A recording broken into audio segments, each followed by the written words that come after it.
Hey, hey. How's it going, Hans? Oh, it's going good. Oh, it's good to hear from you. How's everything? Oh, everything's great. Everything's great. Just getting back into some Pokemon Reborn here, Oh, sweet.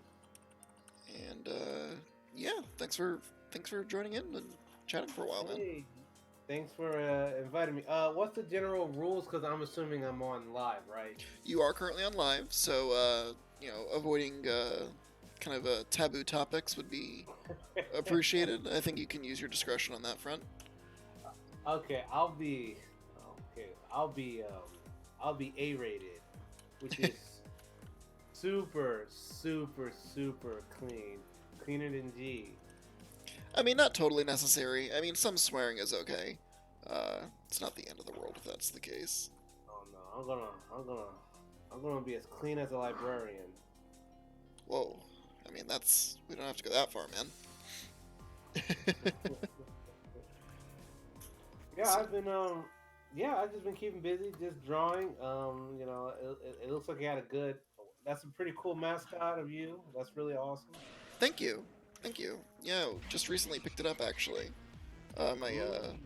my friend from high school, Maxine, actually did that as well as the avatar for um, Marvin, who co-hosts the D&D podcast that I do. Actually, Ah, sweet, sweet, sweet. And that's a girl or a boy that did it, Maxine. Maxine. Maxine, she is a trans woman. I see. So Oh well, she's talented. She did a good job. yeah, I really like the style, and she actually did a really good job of kind of capturing me, You. Yeah, she got your essence all right. essence of Owen. So yeah, um, center Ooh. reference photo and such. But otherwise, I thought it came out really, really nice. Oh, cool, cool. Man, I wish Fitzwick could make it here because the three of us, we could pretty much have our own podcast. It'll blow the internet alive. Well, I mean, if you want to, you guys are more than welcome to guest onto the D&D podcast that I do on Thursdays. Yeah, that'd be cool. I have to be very careful because I have to make sure I get everything done because I'm in California and you know Living I ain't have to cheap, make sure. What? and living is not cheap out there. No, living is living in general is a very expensive endeavor if you think about it because you have to pay for food. You got to pay for other people's food. Then you got to pay for little people's food, children. Then you got to pay for your dog's food, your cat's food, uh, I mean, then your I, parents' food, I do have a son and a grandparents' pet, food. so I definitely understand. Then you have to pay for the walls that surround you and keep you warm. We call that shelter. Some people in California call those tents. I don't judge. Hey, whatever you call home is home. Yeah, Then we well, have to buy something called furniture, Owen. It's what we use to sit down. That costs some money. I mean, you Uh, don't have to have furniture. Technically, well, if you want woman, you need furniture because I have yet to met a woman that enjoys And, well, warm. I think it's just a red flag, right? Like if you're a lady, right, and you're going over to meet going over to a friend's house for the first time, and they have no furniture, that's a red flag. That person's trying to murder you. Well, I don't know about that. If they're really trying to murder you, they'll charm you first, Well, make I'm you. assuming that they don't just that someone doesn't just show up at your house first time that you've met them. It's not like we're going on a mixer in your living room, but I don't know. Like, I met some people that are super trusting and friendly, and I'm just surprised because like I know people. I know I'm from New York, so we have a healthy suspicion of paranoia. everybody. Like for example, like I could go on a walk in the nicest neighborhood, and I could pinpoint the spot that someone could get murdered easy, easy, and like I could pinpoint it It's not because you have any easy. experience with that specifically, just No, it's just I just know how these predators would think, like dark alleys, a park in the corner with a overgrown tree with shadows. the damn Um, monsters. yeah, yeah, yeah, monsters. But yeah. Oh, and when I go into a diner, I never have my back to the window or door. I always face the door. I always try to see who's coming in and out. So that's just how I do things. I can definitely What? appreciate that stance. Yeah, and I always lock my door. That's another thing that kind of weirded me out here in California. People don't lock their doors. Well, those are people who have not had someone break into their house, is what that sounds like. Well, I've never had anyone break into my house either, but no one dared to try. I'll say that much. That's fair. That's totally fair. And then when they came into our house, oh man, I feel bad for them because we were gonna, because they were not gonna have a good day. I tell you that. It's like, oh, what's this? There's nothing here. What? Do you live here? Oh man, I'm sorry, dude. just I didn't six, know you had it like that. just six dudes. It's not a single woman anywhere Five around here. eleven. What's going on? But yeah. California's nice. But yeah, it is. Well, I don't know if it's a red flag if like they have no furniture because maybe they can make the excuse that oh they're just moving in. Like oh I just moved in. I didn't get my furniture yet. Yeah, but like it's a red flag that deserves an explanation. I think that's what I Yeah. mean. Right? Yeah. No. Like you can't walk into someone's house for the first time and like if they haven't mentioned that they're new to the place and they just have no furniture, that's a red flag. Like you need to explain why you have no furniture in your house. Yes. Actually, yes. I would have to question the person. Why did I even invite the person to his place, knowing full well he has no furniture? Yeah, You it's know. definitely because they're trying to murder you. I don't think it's particularly contentious. Let me see. Murder. I don't know. If they don't have no furniture, then I would have to assume they have no killing utensils. Well, no, you have that. You could put that in a closet or something. And then you have no furniture because if you get blood on the furniture, well, then it's just ruined. Yeah, but if I were to kill somebody in a non-furnished apartment, I would have to have like my plastic bags, my Clorox, my gloves. Do you subscribe to the Dexter School of Murder? Oh, that's the school of murder. It's good. It's a good. It's good because technically speaking, statistically speaking, it's really hard to solve crimes with strangers. Like if a random stranger just wanted to kill you and they successfully killed you, it'd be really hard for them to solve your murder because there's no leads. Because usually when people die, it's because of the closest person in your in your social circle, because they have a strong desire to kill you because of jealousy or something else. Who knows? That's Yeah, why they always go for friends and family and loved ones first because they're like, okay, oh, not Owen. Someone like Owen got killed. Someone close to Owen must have killed him due to jealousy because he had this amazing Twitch stream and he was like growing in numbers, and they got jealous. man, what is this world that you live in where that's the case? Like, please? Shoot. Well, hey, if you're consistent, man, you're gonna build up your subscriber base. It's just it's a waiting game, from what I heard. It's gotta outlast everybody. Yeah, I mean things are not doing that poorly. I think I'm up to 61. Uh, what 61? I can't word. 61 followers and 2 subscribers. So not too bad. Hey, that's good. That's really good because that's better than zero. And a lot of people who have ambitions to do Twitch, they usually give up in the first 3 or 4 months. Yeah, it's really just about kind of continuing with it. So I've really enjoyed it. I gotta say. What is with this? Oh man. But yeah, I mean, I've also really enjoyed the D&D show that we do on Thursdays. I gotta say, it's been really well Yeah, that's received very as well.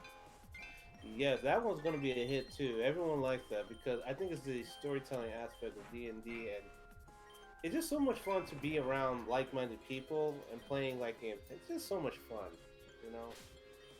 I think that's the thing I like about Comic Connection. It's like you're around your tribe of people because it gets lonely being different.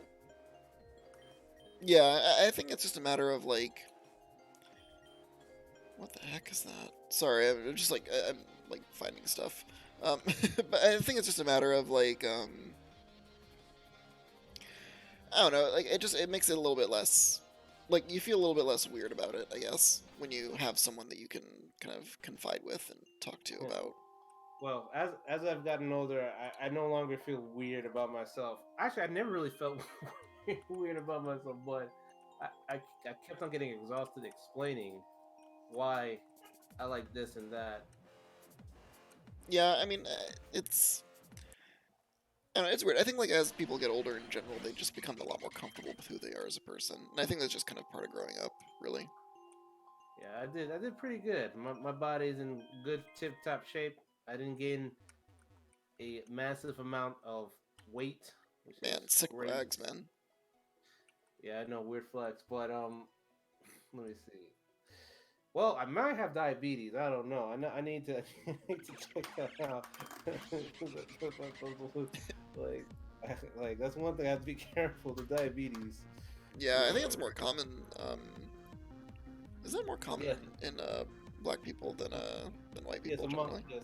Yes. Yes. Among my people. Yes. Because our stats are we're kind of OP, generally speaking. But the diabetes. It's one of those racial traits that need to be curbed. I don't think I have it, but I'm suspicious I have it. I have to be careful, I mean, because it's I don't. always going to be mindful of your health, right? Yes, yes, yes. But yeah, black people overall, their stats are really good overall. Stats, you know. Yeah, not too bad. Oh, speaking of which, because I know you used to play D&D a lot, right? Or not? Maybe a Hmm. lot is maybe a little bit generous, but I know you used to play it at one point. Yeah, I used to play. Yes. So, I don't know. Have you played anything from Fifth Edition? No, Which is God the no, current I one? have not. I heard fifth edition improved a lot of things because I heard a lot of people like playing fifth edition. Uh, If memory serves me correct, versus fourth. it's been super popular, especially by comparison to Fourth Edition, which I think was like pretty much universally reviled. Yeah, yeah. That's why I kind of like took a break because I was like, okay, if I'm gonna get back, I'll just wait until they fix whatever they're doing with this fourth edition. Yeah, so basically, the current edition is actually really, really good. I've had a blast playing it. I've been playing it for gosh, like 4 years now, 4 or 5 years now. No, no, I'm assuming you went through the torturous fourth edition, so you have experience, so you can compare and contrast the difference between the two. Correct? You'd assume wrong. I actually completely quit D&D during fourth edition. It was that bad. Okay, so basically you play. Oh, okay, so you experience fourth edition, and you're like, wow, this is not fun. Let me just not play this no more. Honestly, Okay. didn't even get that far. I read through the fourth edition rulebook and I was like, nah, this doesn't seem nearly as fun. Which maybe makes me sound a little bit like a quitter, but at the time too, I was also having some difficulty with other people that I knew. So I was not like in kind of a place where I could run a game or was interested in playing a game.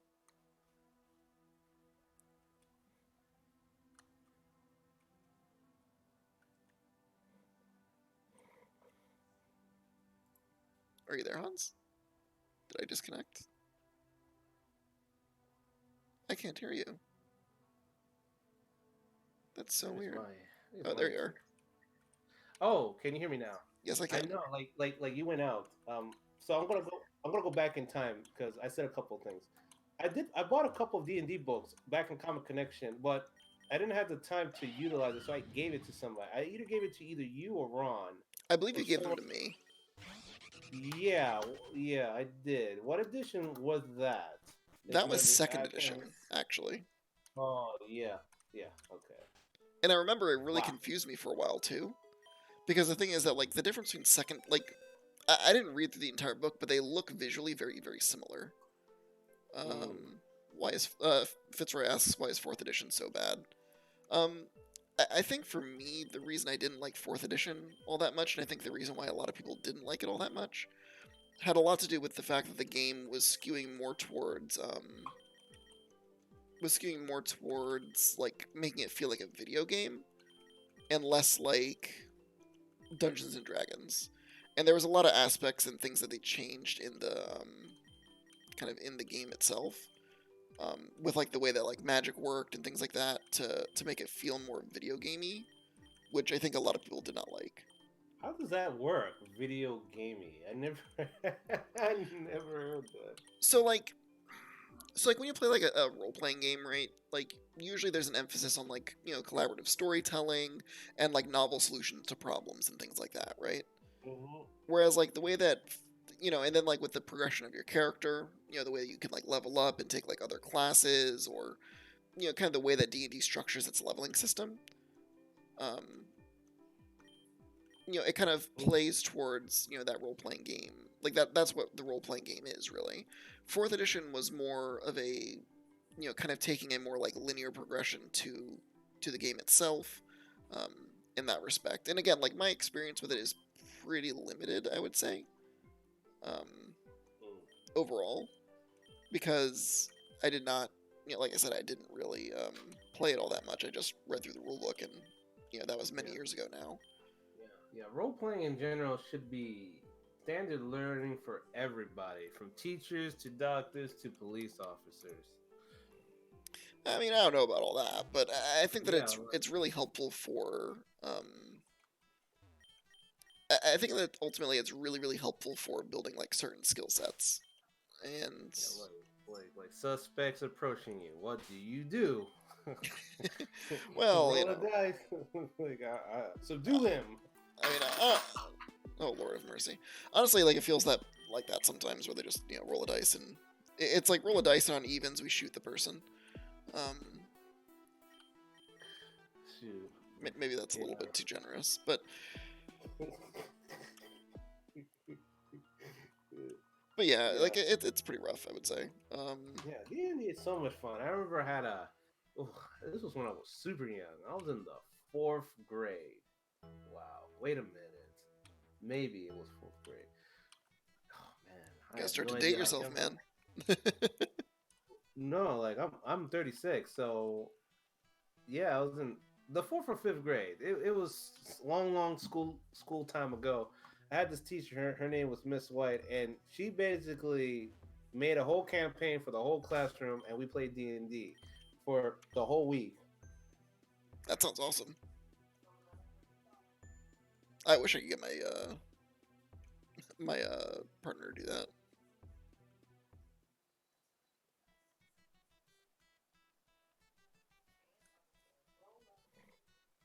Wonder if I'm having a bitrate drop or something.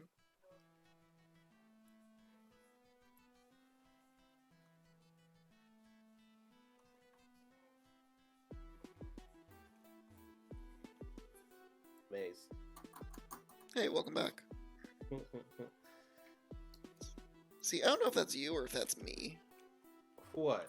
where the sound goes out. I have no idea. Well, I'm Wi-Fi, so I'm not connected directly to the broadband. I'm using Wi-Fi. That could be a reason. So far, my Discord connection is still full green. So voice is connected. So as they say, as these young kids say, we're Gucci. Fitz wants to know how we got introduced to D&D. Hans, I don't think I've ever actually heard specifically. So, were you introduced by that teacher? Yeah, that's how I was introduced. Like she said, "Hey, let's play a game." I'm like, "Okay, let's play it." And then we got introduced to D&D during the fourth or fifth grade, and she set us up in teams, like team of wizards, team of rogues, team of knights, team of barbs or something like that. And then our objective was to go into this maze. Well, it wasn't really a maze. It was like a castle, a magical castle, and it was enchanted. And we had to solve a mystery basically. So we have to basically find the secret room to remove the spell, because we're stuck in the castle. We can't really leave the castle, so we have to figure out how to get out. Well, the premises was locked to us. Like we did went outside of the castle, but we couldn't leave the near area because it was magically blocked off. So we have to figure Gotcha. out how to remove the spell. Like basically, we have to find the wizard that's causing all of this mayhem, right? And there was booby traps. There was mischievous entities. So, and basically, she was trying to teach us how to use our wits and diplomacy before we use our might. Because yeah, like it was very heavily story driven. right? We managed the Wizards, and this was a week campaign. This took a whole week to finish. We had to keep notes and keep track of what we were doing and certain story points. Last time I remember the knights ended up getting killed. Like all of them just got killed. They got killed. They were just doing all types of stupid stuff. They weren't. Well, that's unfortunate for them. They were trying to fight their way. Look, they have a low intelligence, alright? It's not their fault. Good. So we oh man we basically use our wits. We rarely use any of our spells. We didn't have to like. I don't know if there was any waiting time with wizards during that time, but we did have to like kind of like pick our spells and stuff like that. Mm, Spells was mostly looking for things and revealing things. Mostly that's what our spells were, or charming people so that they could be more predisposed to give us information. So that was our team of wizards all about. And then at the end of it, since we won, we got pizza, which was cool. I mean, pizza's always sweet, right?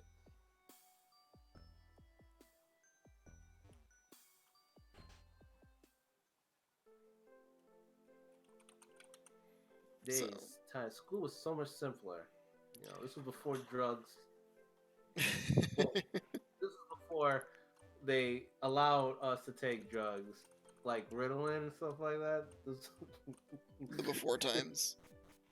Yeah, but yes, that's how I was got introduced to D&D. Very cool. Fourth So- and fifth grade. So for me, my introduction to D&D was, sorry, 1 second. My introduction to D&D was actually through Comic Connection, funnily enough. Um, hold on, I'm hatching eggs. Hans, your Yo. favorite Pokemon is still Pidgeot, right? Oh yeah, I like Pidgeot. Yes. Very cool. If I get a Pidgeot, I'll name it after you. Oh, thank you. Yeah, Pidgeot was a cool Pokemon. Yeah, my team was very odd. It wasn't the most competitive team, but it was competitive for me. You know, I beat the game. That's all I was concerned about. You know, that ninja creature was quite annoying. I remember facing that. Yeah, yeah. Um, Jesus Christ, I think it's speed boost. So dumb. How many Pokemons are there now? I honestly don't know. You know, Ash was slipping. I have no idea what Ash was doing through that whole entire series of Pokemon. Oh my god, Ash was literally. I did not enjoy watching Ash in his adventure. I would prefer watching Brock over Ash. Now that I think about it, 'cause Ash was very. He didn't take it seriously. He wasn't about that life. Really? You don't think so? He didn't catch any of all. He didn't catch all the Pokemon. He kept on starting all over again every time he gets to a new region. I would never do that. Yeah, I mean, he's also immortal, so, like, what does it matter? Yeah, well, see that the timeline was always very confusing too. As in non-existent. Well, actually, I think it was either someone brought this up about there was this fan theory that Ash is just in a coma, and his whole Pokemon adventure is basically him being in a coma. Yeah, that sounds dumb. And I don't know, any fan theory that starts with, you know, your Pokemon's in a coma or whatever, your main character's in a coma is generally pretty dumb. No, because remember, no, I don't know, man. Remember the first episode where he was like got into like horrific accident in the forest, and then he saw a ho-ho, right? Maybe Yeah, he that was got like- a concussion during that whole thing, and he was in the forest, and they found him unconscious, and they took him to the hospital, and then he had this dreamlike state. If that's your of him- plot, then I your didn't know plot is that garbage. story. I'm just read saying. that story. I'm not saying you specifically, but I'm saying if that's the best plot that they could come up with, then their plot is garbage, and they need to feel bad about it. I don't know, man. I'd rather believe that because I did not like the whole plot of actual OG canon Pokemon cartoon. Because it That- wasn't intended to be a like serialized, interesting plot. It's to sell toys. It doesn't. I understand that, but let's be honest. Like they had potential. Like they could have. Oh man, they could have just like They Yeah, they could. could still. Well, I have a question. What would still toys even more having action packed, great story, and cute and cuddly toys? Shoot, you could have both, in my opinion. Uh, yeah, probably. That reminds me though. I don't know. Did you watch any of the Pokemon episodes from the Island Challenge I from can't Sun and recall. Moon? No. Oh, Sun and Moon. No, I stopped after. Oh man, hold on. I'm getting like PTSD on this. I stopped watching Pokemon around. Oh Jesus. Hmm. I think the third generation of new Pokemon, because maybe Johto. No, no, no. Johto was Second. the second. I, what was the third generation? Hoenn. I want to say it was the Hoenn region. It's like Mudkip, Torchic.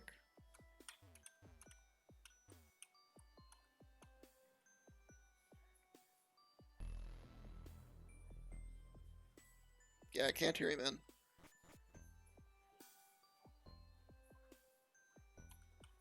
So weird.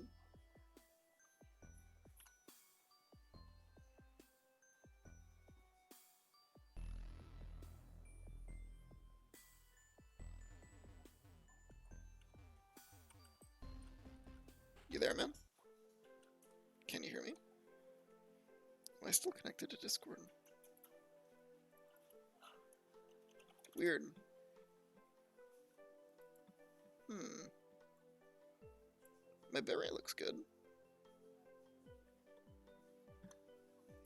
Wonder why that is. Because it looks good on this end.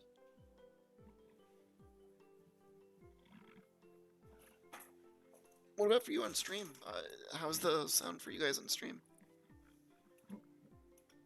What do you need? You just literally covered over it. This?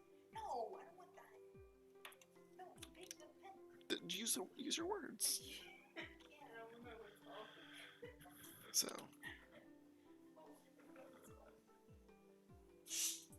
Lay down. You didn't know. let's see here. Come on, seriously. Can you hear me, Hans? Yeah, I can't hear you. But it sounds okay to you guys on stream, so that's weird. I wonder if it's just a problem on Hans's end then. Because I see his,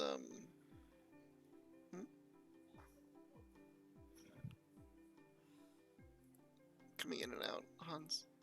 Maybe you can try leaving Discord and coming back? Here, I'll try disconnecting and reconnecting. Hey, hey. Hey, you're there? Yeah, I'm here. Yeah, like I That's think so it's weird. on your end because I checked my bars. They're full. They're So good. are mine, though. Yeah, you. I'm Everything sorry looks about good on that. this You, end. yeah, you were coming in and out. Yeah, that's so weird. No. But yeah, so like, one thing that I wanted to mention was that, in Pokemon Sun and Moon, that's one of the more recent seasons, they actually, like, really kicked up the, animation, like, a lot. Oh, did they now? Okay, that's good to hear. Yeah. I like hearing improvement. Let me see if I can find a clip from it on YouTube. And I'll show you what I'm talking about. Because, like, a lot of the early Pokemon animation was kind of, like, cheap, for lack of a better way to put it.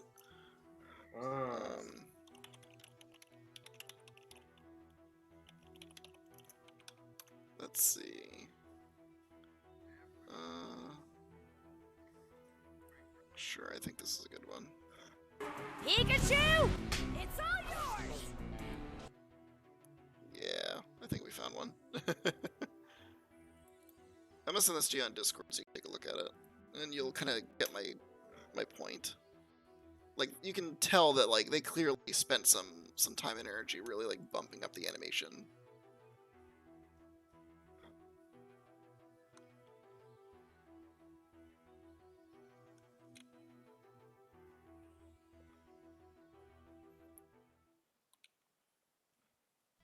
So if you get a chance to check it out, let me know.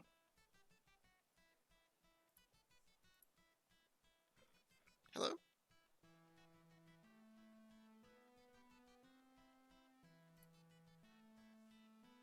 Yeah, I noticed. Yeah, it looks awesome, right? Yeah, it is. Actually, has some weird fashion sense. His pants is way too baggy. I mean, he's on an island, and it's probably very hot. So Man, Pikachu must be level 200 by now or something. I think the cannon's a little fuzzy as far as that's concerned. So What? He has an electrical net.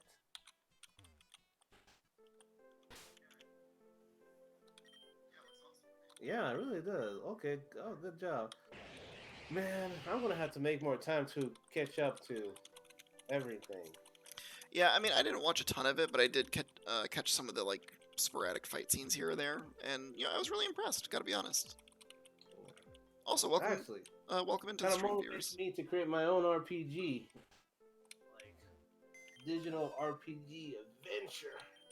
Oh man. Shoot. I mean, certainly an option. I'll give you that.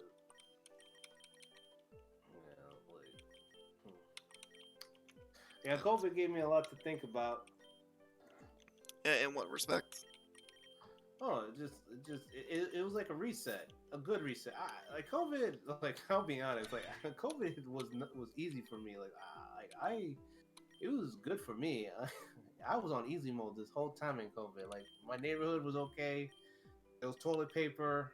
There was no lines. It was good. Nice. Well, I'm glad that it worked out for you.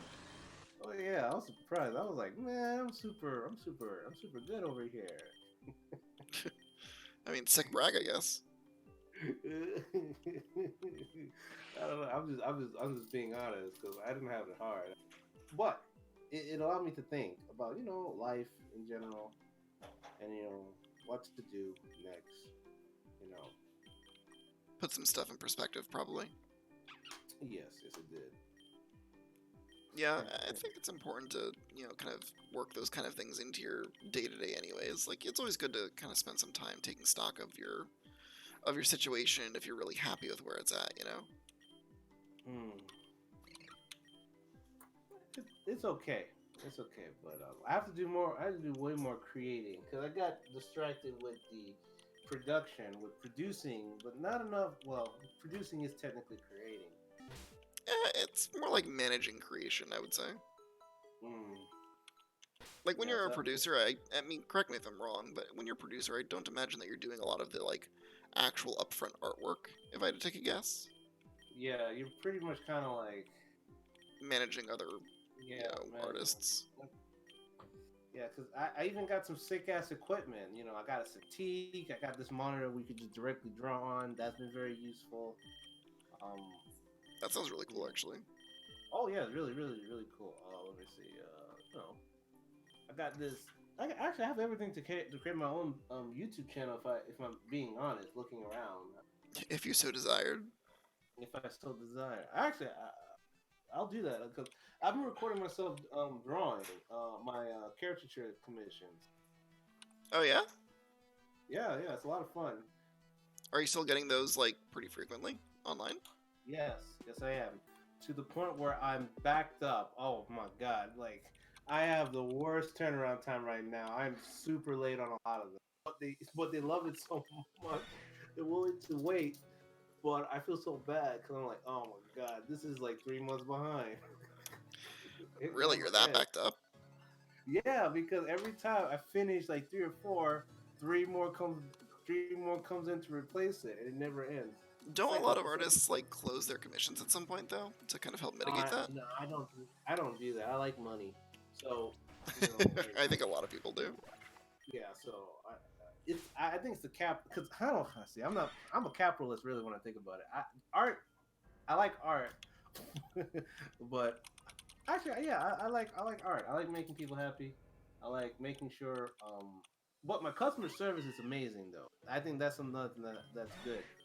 My customer service is amazing. So fast response, great quality. So if I could work on the turnaround time, I'll be unstoppable. Yeah, but unfortunately, you are but a single person. Can only do so much. Yes, for now. Like I was thinking about how would life be if you legitimately like just clone yourself? Like you created another Owen, right? I mean, clearly the only thing that we would do is fight each other to the death to assert dominance. I don't. Whoa, I don't know, man. I think me would be a pretty good team. We'll argue a little bit A on a little lot of bit. things, not a lot. Hans, you're one of the I people that I know that enjoys arguing the most. I can't I don't. imagine a world where you wouldn't argue with yourself. No. Like I don't enjoy arguing. I just like making sure people are understand what they're saying is correct. So I don't enjoy arguing. I like debating, but arguing, no, It's kind of a Kafka trap, isn't it? Accusing someone of enjoying arguing or things like that, because then the no. minute that you try and defend yourself, it makes you look like you're being argumentative. Like no, I'm just making sure everything is set correctly. But I see what you're talking about. But no, I like debate, but I don't like arguments. No. Sounds like arguing with more steps. I don't know, man. Debating is fun, but I don't do it too often. Certainly can be, yeah. Yes, you have the right, you know. So I was mentioning earlier, I was asked, I think Fitz had asked in chat, how I had gotten introduced to D&D. So it was actually at the local comic shop, Comic Connection, that I used to go to. I want to say I think my first introduction was either you or Simon. I want to say I think it might have been you because you brought one of the books as a Oh, reference. you know what? Yeah, I think it's probably a mix of both. Like I gave you the books, and you probably seeked Simon's insight. Yeah, a console or whatever. Yeah, and it just added from there. Yeah, I figured that you were the perfect person to give the books to because you have a good imagination and you're structured. So I was like, okay, maybe these books have a better home with you than with me.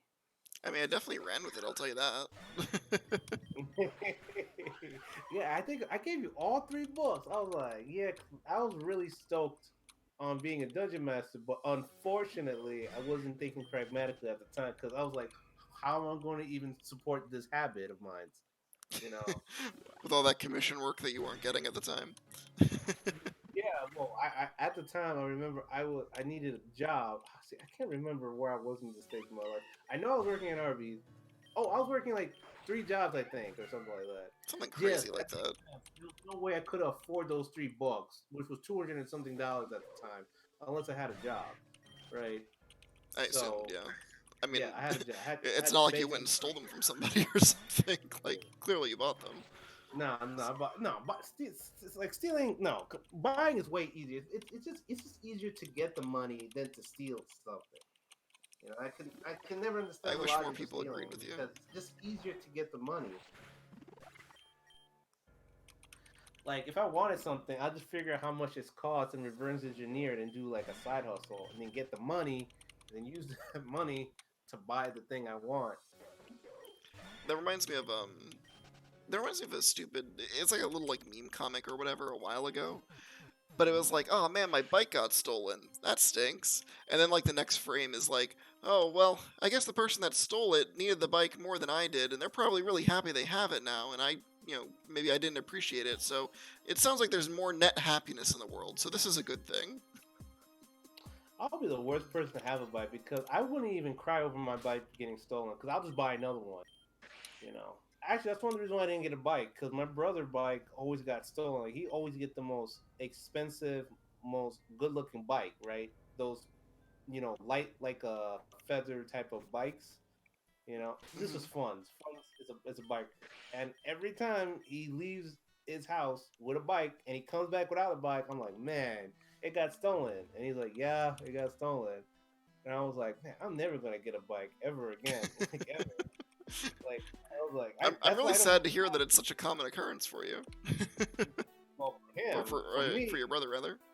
yeah, like if me, I would literally just take off the wheel. I'll just take off both of the wheels, right, Hmm. and I'll just attach it to like a pole, and that'll be it. Because I don't think anyone has the. I don't think anyone's gonna steal a bike without wheels. I like to see that happen. I mean, you might be surprised. Yeah. Well, actually, no. I've probably seen everything with that when it comes to people stealing stuff. Like when they want it, they'll take it. Like I've seen some. Man. Seen some crazy shit out there. Yeah, like in Walmart. Like I used to work in Walmart. Oh man, the stolen from Walmart was insanity. That's You know, nuts. it was nuts. Oh And man, Walmart doesn't care, like really, because Walmart they have a ton of blind spots in Walmart. hmm So, I remember I used ton. to work at Walgreens and it was pretty nuts as far as like shoplifting and such was concerned. Mm. I remember because like the way that Walgreens is set up is they don't stop you. Like they'll stop you at the door, but they can't like they won't physically restrain you. Generally speaking, like they're not allowed to. I mean, some of them Yeah, might, but they're not supposed to, yeah, right? because companies don't like to get sued. Yeah, You know, and exactly. it's dangerous because you don't know who this person is. You know, We were talking about a especially bike if they getting have like stolen. Shinfitz. He was asking what we were talking about. No wheels. Hans was referring to oh bikes getting stolen. yeah, Um, yeah, bikes get stolen. Yeah, yeah, that's the reason why I never got a bike because I was like, what's the point? It's just gonna get stolen. yeah, which is fair. You know, like it's bound to happen. Um, depending on the area. Did you see someone get their porch stolen? What? Porch. I Wait, you talking about what? You talking about like the seating I thing porch, guess I'm not sure. or Shinfit said is Fitz it a said that in car? chat. I have no idea what he's talking about. But yeah. I mean, if you Well, get your whole porch stolen, that's pretty rough, man. I've seen back in New York. I see some. I saw a guy lost his Jordans and his jewelry. You know, like on a bus ride. You know, like he really got like potato sacked. Like wait, Damn.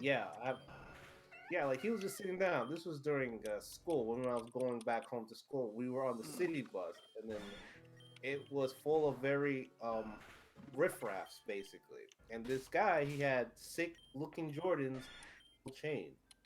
And this kid, well, he wasn't a kid. He he was was a a man. young adult. He was a young strapping adult. And then he was saying, "Oh, cool!" Like he said something to catch the guy's attention. And the guy was like, "Oh yeah, yeah." And then out of nowhere, the guy just punched the guy. He punched it, and the guy literally got knocked Sucker to the punch. floor.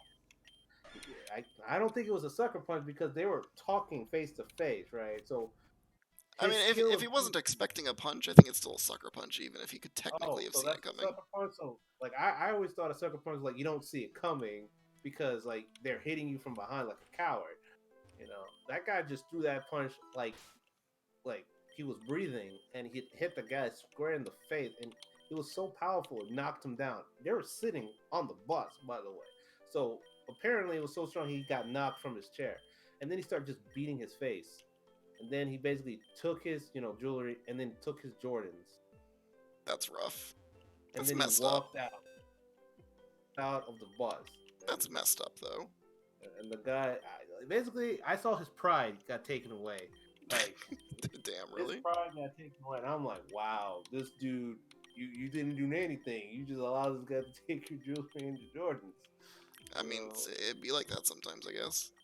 And they were like equivalent size. It wasn't like, oh, this is a much bigger dude. No, they were like basically even Steven. I was surprised even guy even attempted to take his stuff because it looked like it might be a challenging ordeal. But he did it. Hold on, I need to. Fitz needs to get into this damn chat because he just said that he saw somebody steal their entire porch. I don't understand how this could happen. Wait, but how does that happen though? I don't Isn't it understand. like bolted on the floor or something? Presumably, it's nailed together. Yeah, that's what I'm assuming. So this must have been during like a hurricane season, or something like that. I guess. I mean, it must have been, right? I don't see how it wasn't. I remember this girl was telling me her experience surviving. Darn it, what's the name of that place? It was in I think it was New Orleans where that hurricane happened, and then everything was just really, really in bad shape. What was it? What was the place? What was that incident? George Bush was president. Oh, on the three most manly. Well, the three most manly men goes as this. All right, the most manliest of the men. Okay, I'll go with. Okay, so there's pirates, there's ninjas, then there's lumberjacks. So you're saying that your position has not changed? No, because lumberjacks is the most manliest of the pirates are good, but ninjas, is right in the middle because ninjas are they're the silent killers. You know, but lumberjacks, I mean, of course, right? they have everything going for them. They got beard, they got the shirt, they chop down wood, they save the environment, they eat pancake. Why is They eating have pancakes like some consideration for the manliest men? Like, why is that well, on the well, table at because all? you have to make the pancakes. Like pancakes is difficult if you ever try cooking good pancakes, No, they're because not. especially if they're homemade, Have like you not tried to out of make the good box. pancakes? They're not that hard. Yes, I have. They're very difficult because I don't use that add water shenanigans. No, I'm a real man. I use whole eggs, milk, flour, It's not cinnamon. that hard. I think you're grossly overestimating the complication No, of to cooking make it good pancakes. is hard. To make any willy dilly type of pancake, I mean, if you're yeah, gonna I set get. the bar on your own, then of course, yeah, sure, you could always say that it's just not good enough or whatever. But no, like cooking pancakes is not especially difficult, sir. I don't know, man. You gotta get the temperature right. You gotta get the right You pan. put a You skillet gotta. on a glass top. You don't even need anything special. Like, You need grass-fed butter. Not that margarine nonsense. what are you even Then you need talking to get. about? You're talking nonsense, my friend. Then you need like pure maple syrup from the tree, like not that synthetic Aunt Jemima stuff. You I need mean, I agree real. with you on that front. If you can afford it, regular syrup is definitely the way to go. Like actual syrup, not the sugar syrup Maybe stuff I'm they make.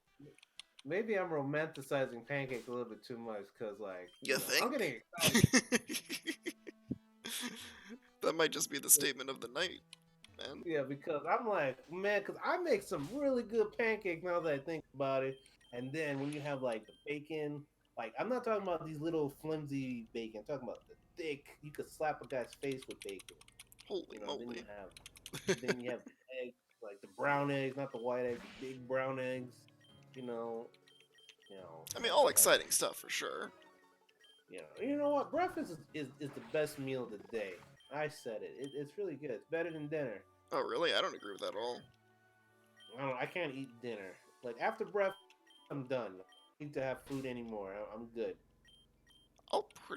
I mean, I don't skip breakfast as often as I used to, but I definitely like You don't think besmirch it's the super name of important. Aunt Jemima? Yes, I do. Like Aunt Jemima was overrated. Like she was You bite your no. tongue. Like Hold on, there was hold on, better syrup than Aunt Jemima. hold on, Like hold Aunt on. Jemima was just This is not okay. like. Do you know who was a better mascot than Aunt Jemima? The Cream of Wheat Man. That was a better mascot than The Aunt cream Jemima. of wheat man. You don't even know his name. How can you say he's better? Because he's the cream of wheat man. That's his name. Like he didn't need to have a name because his purpose was to just show cream of wheat. That's it. He's How can you say that he's the man when he's not even a lumberjack? He's not a pirate. He's not a ninja, certainly. He's a chef. He's garbage, is what he is. I don't know. This is Black History Month, Owen. He's a black chef. I He's mean, that's fine. He can be noteworthy, but that he's still garbage. If you're trying to say that he's better than Aunt Jemima, what? I don't think so, Owen. I don't think you had cream of wheat. It's better than oatmeal. Well, actually, no. Let me not say that. It's not better than oatmeal because that the Quaker Oats guy is OG. That guy. You can't approach him. Actually, yeah. When it comes to breakfast stuff, he's pretty cool. So it's Quaker Oats, cream of wheat, and well, actually, they all go together because you could put Aunt Jemima on oatmeal and cream of wheat. So you can put it I on guess anything technically. technically, but I'd rather have Nutella than Aunt Jemima syrup. To be quite honest with you. I don't think I've ever like seriously considered eating any sort of real quantity of Nutella. Well, neither have I. Like, I don't. Nutella's like this. You only want to use it sparingly. You don't want to like go overboard because you could get addicted to that type of stuff real easy. I had a Yeah, friend who had a serious case of that. Like, he put Nutella on everything, and I was like, you sure that isn't Andrew, Frank? You sure that isn't Frank's Red Hots? No, that's not Frank's Red Hots. Cause, What is cause, that again? well, cause you put that Oh, shit on everything. That's their catchline. oh, oh, that. No, I put Sriracha. Fitz says, so Underrated. Gary Vee has a segment called Underrated Overrated where someone brings up certain things and he says if it's underrated or overrated. You guys want to play? Yeah, Okay, sure, yeah. sure. Gary Vee is opinionated, but you know that's him. I mean, I have And he opinions. doesn't let his like guests talk too. I hate listening to his interviews because it's basically him just talking over people. Yeah, I mean, if you're interviewing somebody, it's important that you let the person that you're interviewing actually do some speaking. Like a few people walk out. I mean, it's a skill you have to develop, and if he's not really interested in developing it, like, so be it. Yeah, that's unfortunate. Oh yeah, sure, yeah. Give us a list. That'll be cool. Yeah, hit me Yeah, with it. Underrated, cream of overrated, we wheat is got you. amazing, but I can't eat that no more.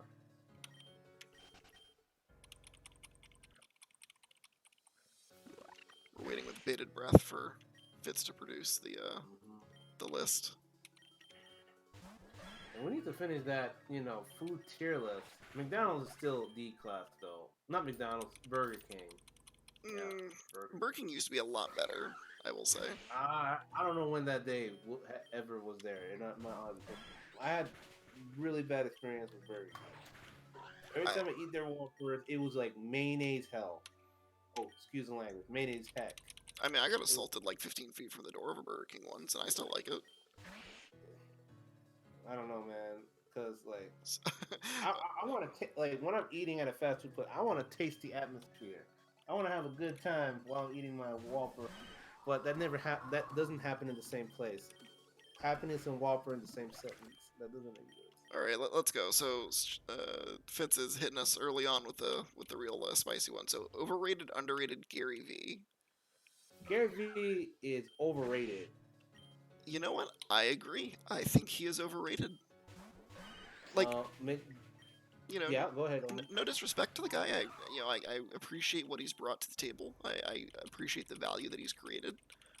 But I think that honestly, I think he gets a little bit overhyped for stuff that you know he's just branding. He's just vapid branding. Yeah. Let me see. McDonald's is underrated. Actually, McDonald's has made some great changes in stride.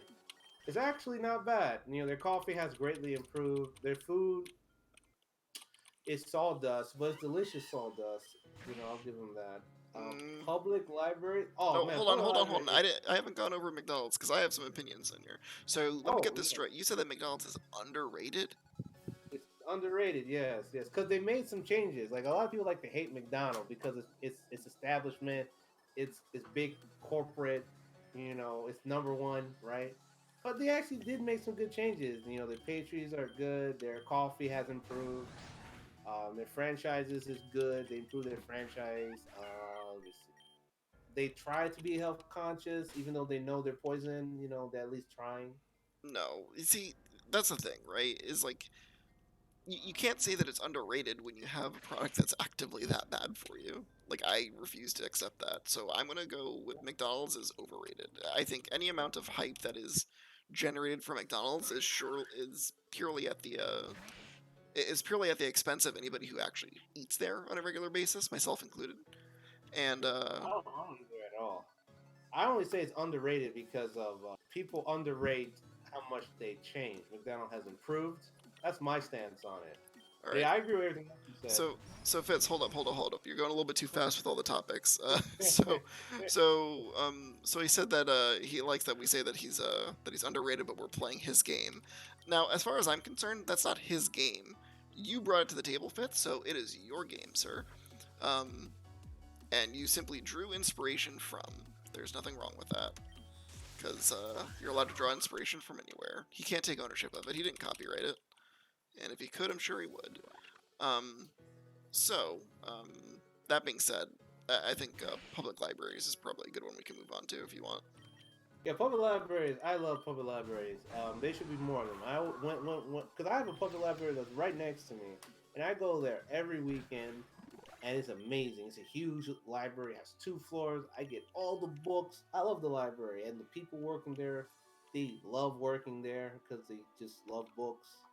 The computers are great, but I don't use the computers because I have a computer at home. I just go there for the books. Magic the Gathering, Well, people are happy. hold on. You're going. Let me get a word in, man. Wait. Oh, oh yeah, go ahead. Public libraries. All right. So I think that public libraries are underrated too. Um, I think that when you look at it, like not, public libraries don't get utilized enough. I think, and I think that I want to say people who are a little bit more financially well off, I think, don't see the benefit of public libraries, which is really unfortunate because those people tend to make more decisions regarding the funding of said libraries. Yeah, because they have the money. They have the money. Yeah, exactly. Um, so I think that public library is underrated. I think more people would benefit from going to them more regularly, both just as a place to gather, as well as just a repository of knowledge. I think there's something to be said about like getting information from a book, as opposed to like online. Books are amazing. Yeah, I love books.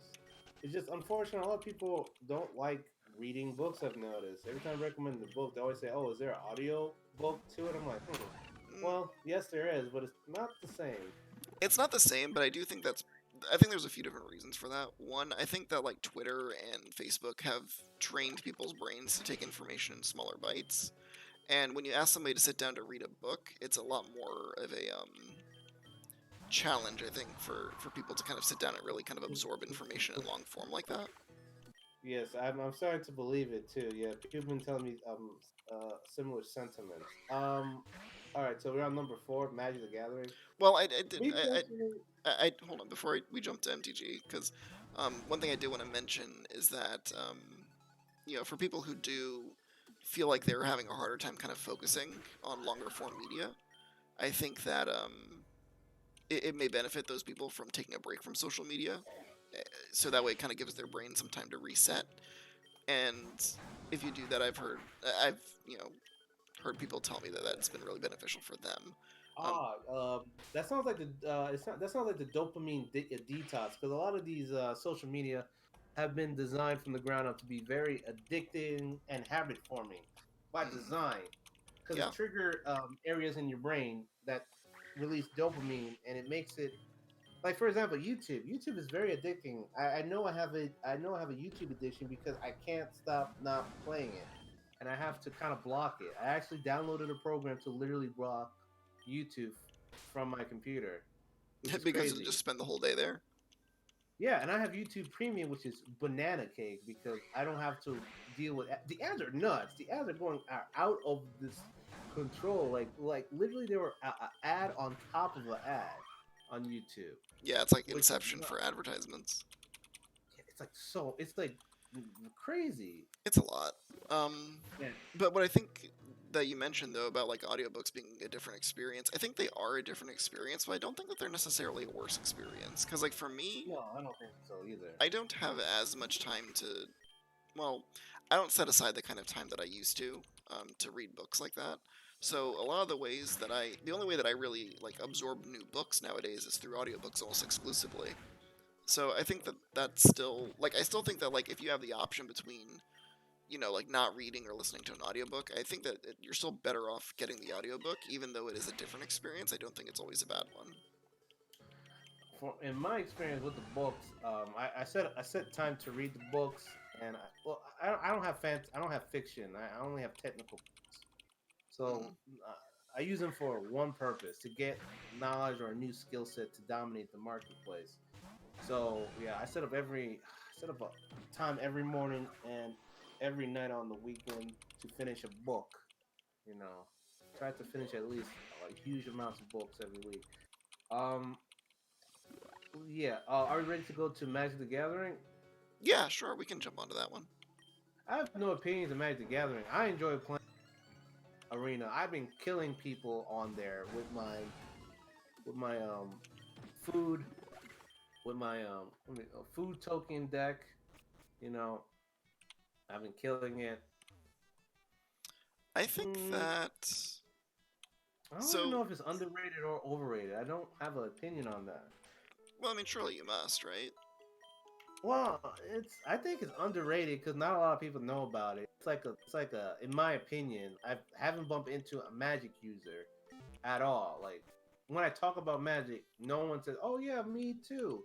I'm so alone when it comes to this hobby. I'm like, wow, no one I know plays Magic that in my physical proximity. When I go to like when before COVID, when I used to go to like meetups and social events, I'll have a conversation about Magic. No one knows what that is, and I'm like, oh my god, how can no one know about this game? This game's been out here forever. I think that's partly the circles that you run with, though, because I know that it's going to be a lot more common of a hobby in certain circles than others. Um, so, like for instance, I know that with like Magic, a lot of people who play Magic tend towards very analytical careers, not necessarily creative ones. And because you work in a creative field, I get the feeling that probably a smaller percentage of those people play It's than both. It's others. both. It's both analytical and creative. Like I talk, like in these meetups I go to, they're basically basically programmers, web developers, that type of stuff. Right, You right. know. But what I'm saying is that like a lot of like for instance, like a lot of like high-end Magic players, like not professional because that's maybe not the right word for it, but a lot of Magic players who are considered pretty competent at the game tend towards careers like lawyer and things like that, where a high degree of technical knowledge and logical thinking is a requirement. Programming would also be something that falls under that line, though. So if you're around a lot of programmers, I would be shocked if you didn't see a lot of Yeah, that's why I was shocked too. I was like, man, what am I doing? But I understand because programming is very because I do because I've done it, so I understand how time consuming that field can be. Especially that's another thing. I have to get back into that because COVID made things interesting. Yeah, I'm surprised. I But think. what's your opinion of Magic? So my opinion's gonna be a little bit skewed because I think that like I spend a lot of time around like Magic players and things like that. But I think that Magic is overrated. Which maybe is a surprising opinion for like Fitz, who probably hears me talk about it a lot. But Oh yeah. I think that I think that Magic is overrated, to be honest, and I think that the reason is because I think Magic does a lot of resting on its own laurels, a little bit, where Oh yeah. I don't think Yeah. that Magic is very formulaic in the way that it kind of creates its content, and I don't have a really high opinion of like Wizards of the Coast in particular in recent years in the way they've kind of conducted the business. And I've said this before to other people, but I do think that Wizards of the Coast is successful in spite of their ability to run the business, not because of it. So I don't think that anything that Wizards has done specifically has made, at least in recent years, I think has contributed to Magic being more popular than it would have been otherwise. I think that a lot of the reason Magic is popular nowadays, and still is, has a lot more to do with the game design itself. And sure, you could argue that people in house at Wizards are the ones designing the game, but I think that like from a business perspective, I don't think that Wizards adds a lot of value to the company, like adds a lot of value to that product. Because Hasbro owns Wizards, correct? They sure do, Mm. and they have for some time. Um, nice, nice, nice. They really have for some Yes, time. So yeah, I was getting owned because yeah, the deck was not. It was my fault. Like I made some poor deck decisions in that deck, and I was getting worked. It was horrific. But now I tweaked it, and I've been destroying people, which is great. But I use it just to calm my brain nowadays because my brain is always working overtime. yeah, I mean, I think that like don't get me wrong, I do think it's a really good game. I just think that there's a lot of people who play the game who I think will say things like, "Oh, it's the best game in the world," blah blah. And I don't think that's really like something that you can like. I don't know. I think Well, that's kind of like a it's an opinion. That's how I stack it up to. It's just an opinion. Like people will have opinions. That's fine as long as they don't frame it as an objective fact. That's where I'll debate, quote yeah. unquote. Like there's loads of great games, right? There's loads of great games out there, and I think that Yeah. like declaring any one game the best is kind of I don't want to say silly, but it's just like, eh. I don't know. It's fine because, like I said, I chalk it up to it's their opinion. If they say best game objectively, fact, then I'll have to put in my debate hat and debate them on that because it's like that's an opinion. That's not a fact. Yeah, I mean, it's a quite But good game. Don't get me wrong. If yeah, someone asked me like, "Oh, is Magic like a good game?" Like, yeah, absolutely. It's a fantastic game. One that I spend, hours playing every week and will probably continue to play, play well into, the next several years. But I but I can't. understand your concern with the because I remember we were talking about this last time about what's his name? He's a really good YouTube creator. He has really great content. Token something like that. I believe. Maybe. Yeah, he was also talking about his criticism of Magic in general. Mm, And I agree with his points, his talking points on that too. yeah, I think that I think that overall, like, I think that, a lot of people probably would enjoy playing the game. I think that Magic also, just as a community, has a lot of problems with, like, inclusivity. And I think that there's a really loud and toxic element of the community that I think the game needs to do more to kind of work on. Well, yeah, well, let's see, I don't know, like, Well, like, what I mean is, like, there's a lot of, like, implicit sexism with a lot of players who play the game, and there's a lot of, I mean, just be honest, like, there aren't really a lot of minorities who play the game. It's primarily a white well, guy hobby, if I'm being well, honest. yeah, because like a lot of as a black, I can't speak for black people because we're not part of a club, but Right. it's a weird game when you think about it because yeah, because you have to kind of like sit down. The reason why I like it because I like those thinking types of games. That's me personally. It was easy for me to get in it. I had no problem being included in that game from my personal experience. So Yeah, but I also don't know if that's necessarily common. Like, I don't think that's commonplace. Because, like, if you look by I don't know. comparison, like Yu-Gi-Oh, for instance, there's a ton of minorities who play Yu-Gi-Oh, like just a ton I of them. think also because of the price point of Magic. I think Magic was much expensive. Like to get competitively good in Magic, last time I remember, you have to have a job that give you good hours. you have to be making money. That's the one thing I remember looking at Magic the Gathering Yu-Gi-Oh pack. Yu-Gi-Oh was super competitive in this pricing. Like I anyone don't in the think most, so. Yu-Gi-Oh was a lot I more remember expensive than so. Magic used to be. Like I back in don't the know, day man. when, like when Because you and I I remember used to play. purchasing Yu-Gi-Oh cards. Like I was like looking at Magic and Yu-Gi-Oh cards, and I was like, man, I'll just go with Yu-Gi-Oh because I got more bang for my dollar with Yu-Gi-Oh. And also another thing, more of my friends at the time were playing more Magic. I mean, not Magic, more Yu-Gi-Oh than Magic. Even though I was familiar with Magic at the time, you know, in my personal experience. Yeah, well, I think that sorry, I was just catching up with Fitz's comments in chat here. Yeah, I don't know. Like we still on Magic. That's crazy. We didn't even get it into like Pepsi, Sprite, Mantra Arts, iPhone. Yeah, well, I mean, iPhone's I have a lot overrated. to I have a lot to say. Yeah, it is. I have a lot to say on like the Magic thing though, And I have two. because the thing is that like when you look at, because I mean, Fitz is right. Like it's not like black people are a monolith. You can't really speak for everyone. It's a different group entirely, right? Yeah, I can Everyone's an only speak from individual. my experience. Yeah. But I will say that like based on my own observation, I do find that far more like when I go to like Magic events, for instance, it's far more often that it's a bunch of white people in the room than I see minorities, just in Hmm. general.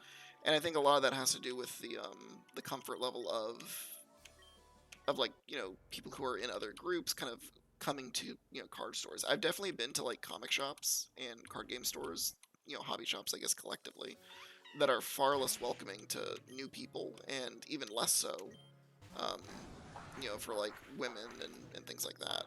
Like Yeah, I've noticed it's pretty cliquish, especially back in the days. Yeah, I remember. still is, hasn't changed.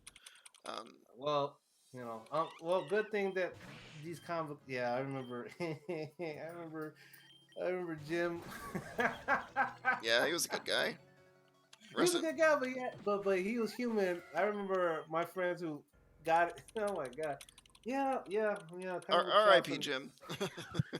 yeah, Gonna pour one yeah, out for him.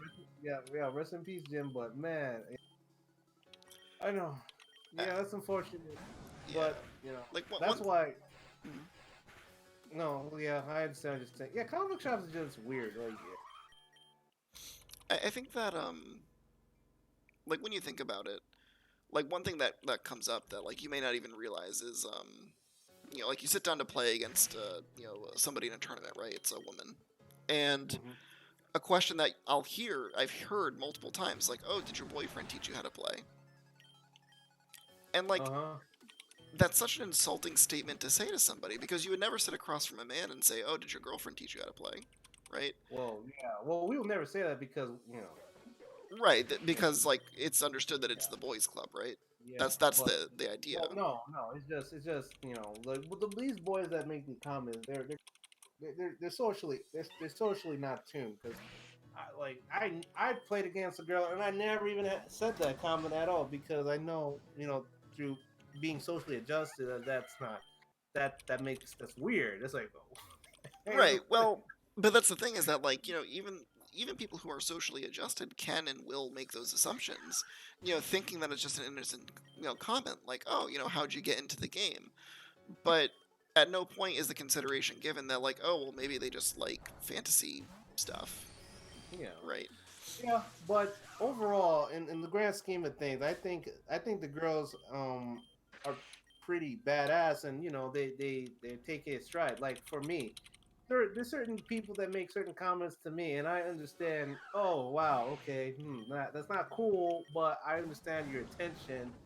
This is it, and I just move on. Like you know, Yeah, but I think it's also important to be vocal about correcting those types of things too.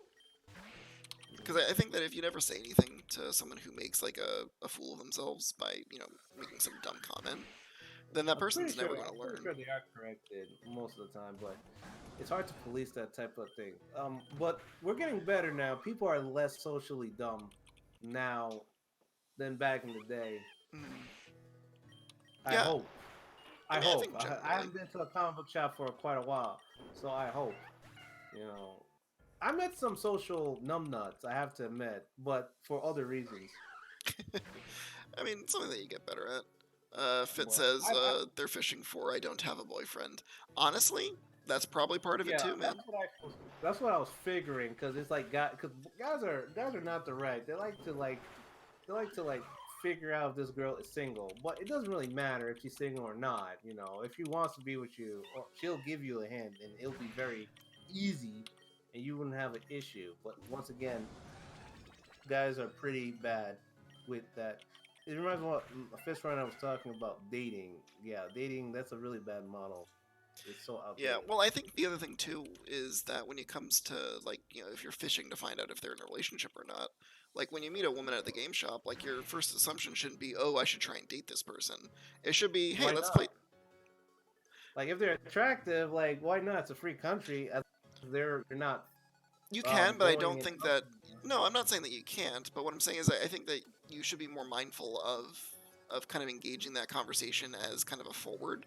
I think that it's important to.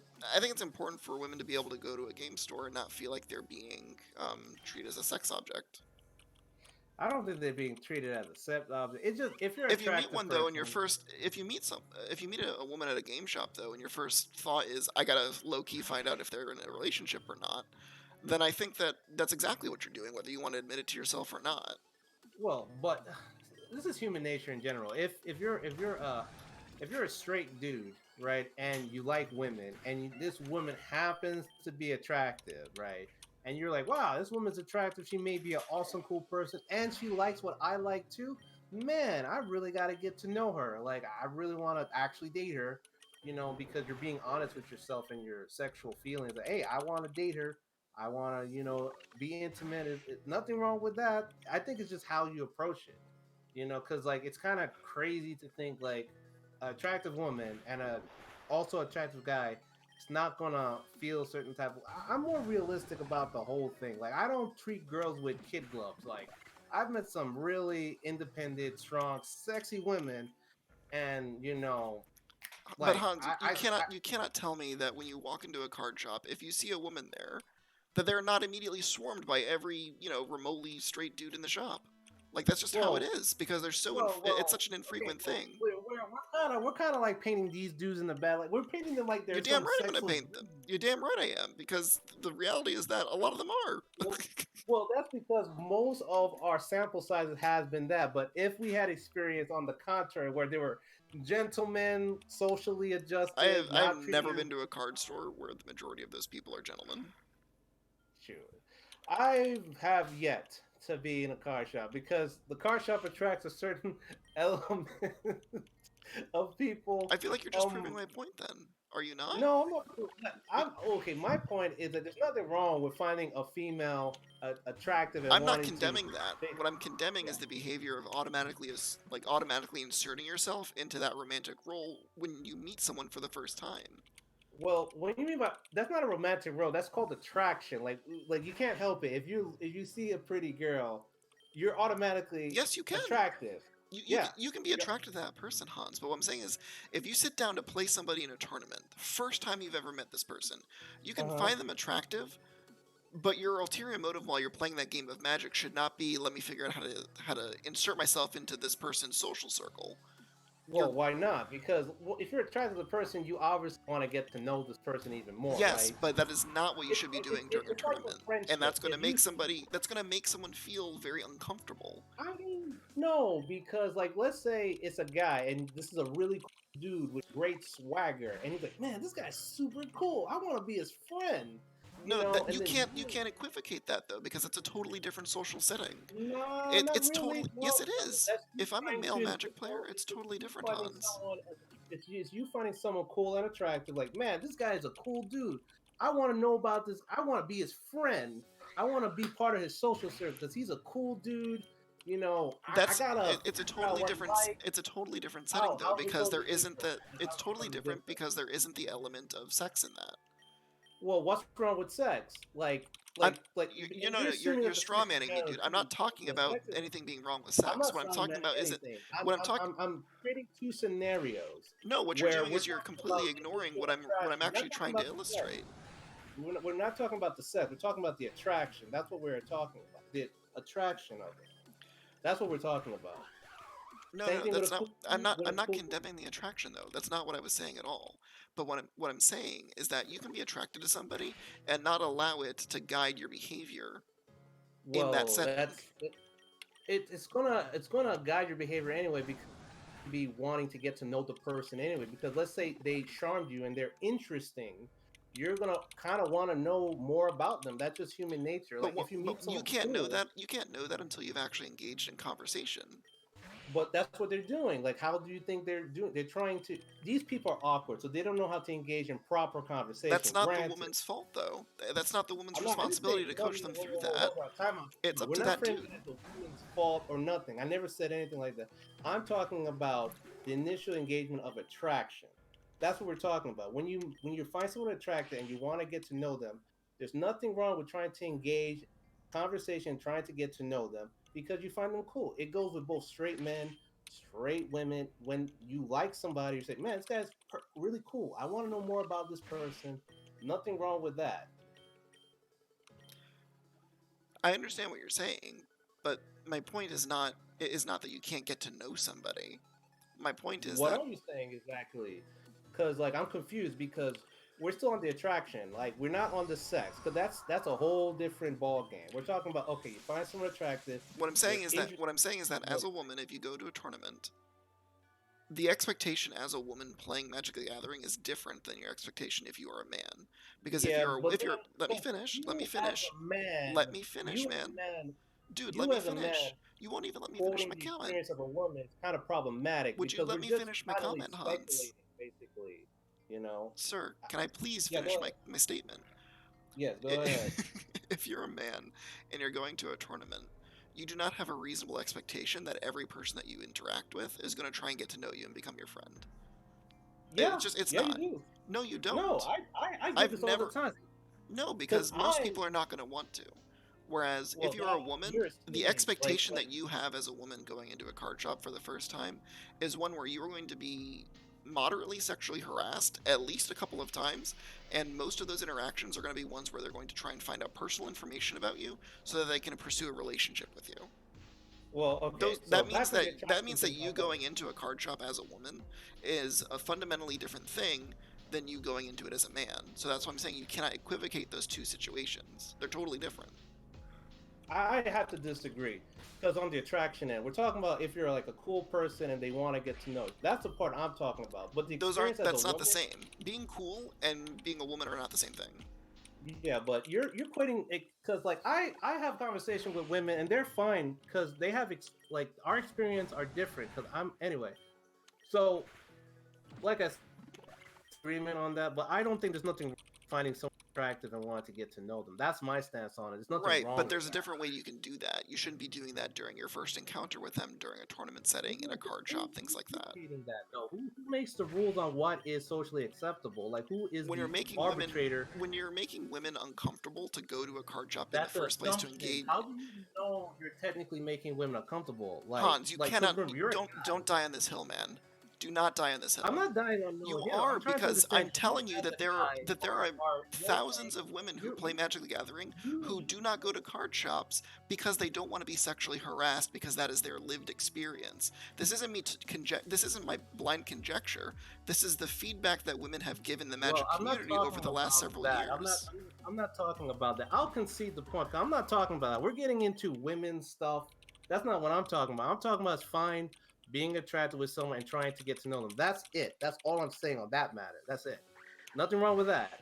You're adding other stuff, which is fine. No disagreement Because there, you're but trying that's to isolate it to a particular thing that I wasn't talking about. I was never no, that's arguing not whether what or I not was attraction doing. was a good Actually, thing. we were still on the attraction. That's what I was talking about. But then you brought it into something else, which is fine because I understand your point of view on it. But that's not what I'm talking about.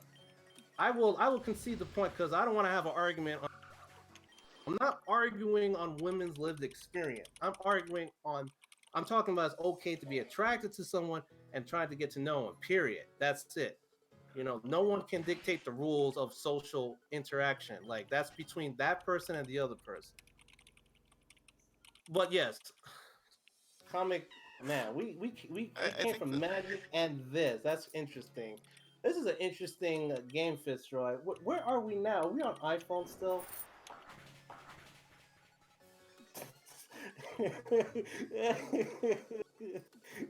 yeah. Yeah, absolutely.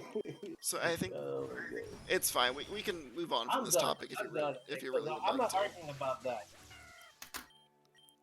Anyway, my the last thing I'll say, just to put a pin in it, is I think that Magic players as a whole need to do a better job of making people feel welcome at card shops, regardless of their gender or creed.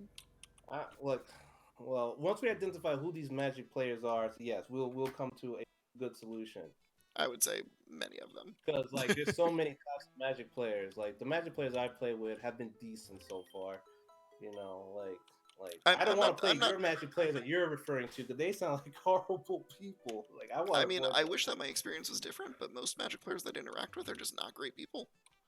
Oh man, that is. But hey, listen, no argument there from experience, man. I was just very lucky. Like I straight up, I basically quit Magic when I moved to Vegas because I found the Oh, community so distasteful. oh, I'm sorry to hear that, dude. That's not a good experience at all. It really wasn't. It was actually pretty garbage. Not gonna lie. Listen, I'll say this because you know, like I don't like debating these types of things because we're all talking about the same thing. Listen, I want people to feel welcome and enjoy the game because I love that game. Like every time I play that game, I've met some really awesome, amazing people, and I want that person to have that same experience because you only live on this earth once, as far as we're concerned. I want you and everyone to live with a good experience. That's what I prefer. You know, so if I could create a good experience for people, I would really want to do that. So that's my first prerogative. Yeah, I mean, it's a great game, and I wish that more people had the opportunity to enjoy it in the way that I do. Yeah, but I'm done with comic book shops. I'm gonna be honest. Like, I ain't done. Shit. Oh, really? I'll Not play gonna the find yourself second back half. at one anytime soon? What happened? So what? Not gonna find yourself at one anytime soon? If I have a group of friends, yes, I'll go if there's a group of friends. But it's just nowadays, like I'm better at just creating my own environment because I could control more of the variable. You know, that's what I would do. So you'd say that you prefer online games like Arena to like No, in store. not for now because of this COVID, but honestly, I would really prefer physical card game playing. But if I were to create a gaming environment, there's a lot of things I would do to improve the experience. You know, like one, I would have more moderators there, more rules of etiquette. You know, like clear, simple rules of etiquette. I'll have a hygiene policy. I Super know, I important. know. Yeah, a hygiene policy. Let me see. Oh, I will have basically. I'll see. I have to put into practice because this is all theory until it's put into practice. But I will have to cultivate a culture of, people speaking out if they see anything not good to let the moderators know because the community is only good if the people in the community are participating in its health and growth because I manage a Discord community and it's a very awesome community. It's like 16K and like it's 15K and growing. Mm. And I've been moderating it with my team of moderators, and we made it into a. It was toxic in the beginning, but we made it very cohesive and a positive place for people to learn and grow. So it gave me ideas of what I could do in real life when this COVID thing to get handled. Because I do like games, and I do like the experience of having different people from different cultures and backgrounds coming together and playing a common thing that they love. That's one Yeah. of the things that got me thinking during COVID. Is like, dang it, like this is sucks being by yourself. Like I want to like actually meet interesting new people.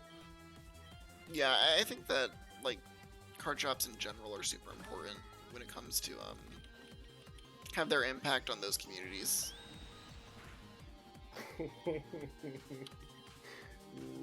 Is that resistant? I feel like that's resistant. Yeah. Okay, like, all right, yeah, all right. I guess I do like the. Now that I think about it, hold on. Where are we? Where's this list? It's pretty far back up there. Oh my god! People are like, mom and dad. No, Sprite. Are we on Sprite?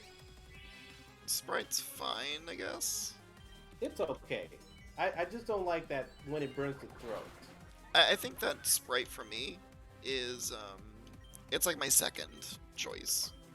Like if I'm gonna drink a cola, it's gonna be Coke probably, and if I can't get Coke, then Sprite is probably the next thing I'll take.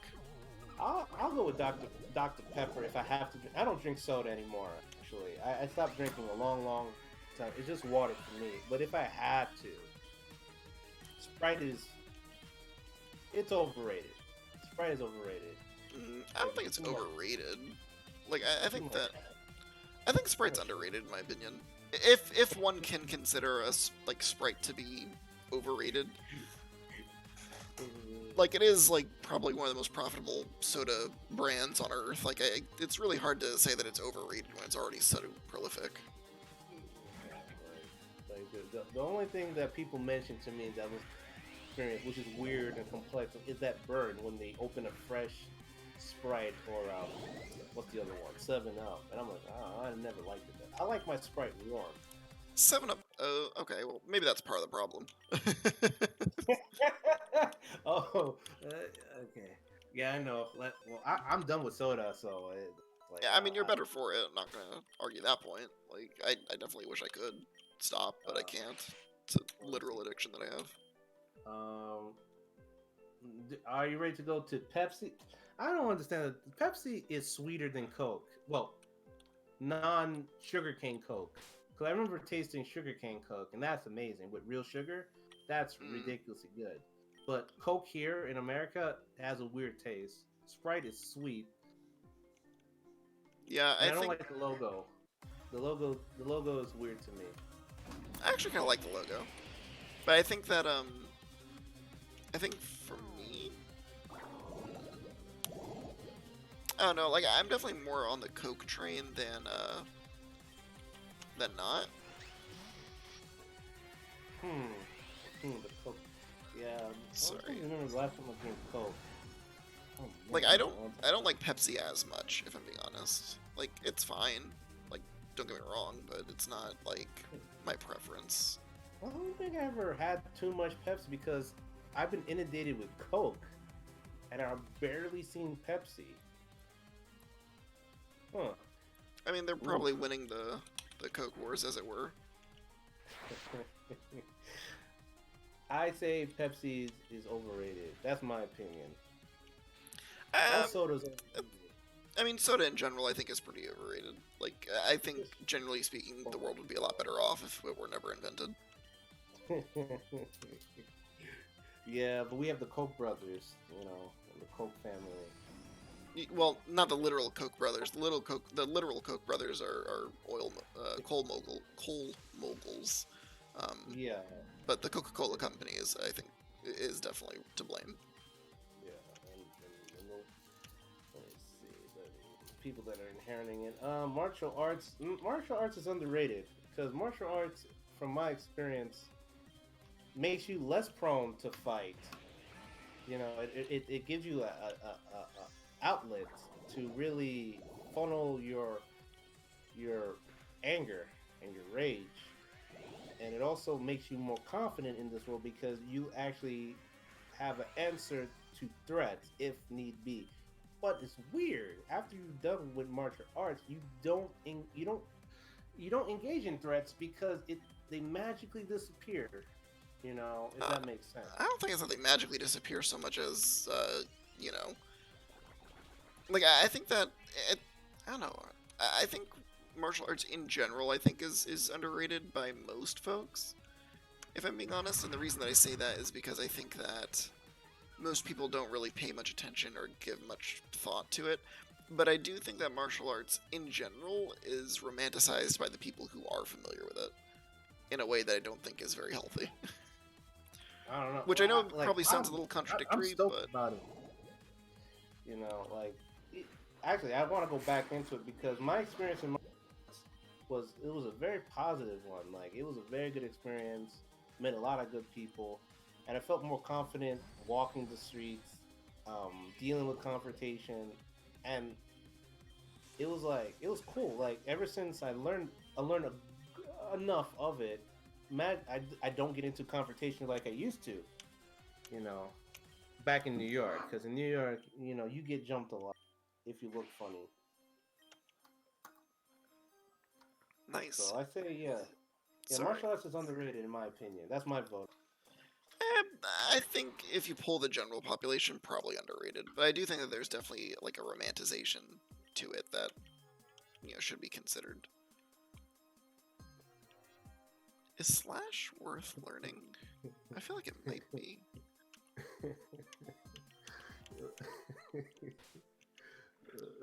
Good.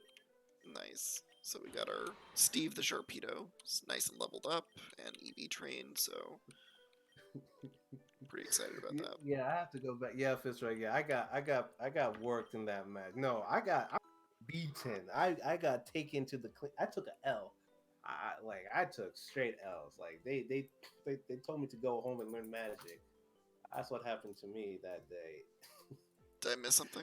Because I didn't see the. Fitz, Fitz, Fitzroy was watching me play Magic online, Oh, I and see. I was just getting owned. I was taking L's. It wasn't good, Owen. I was getting demolished.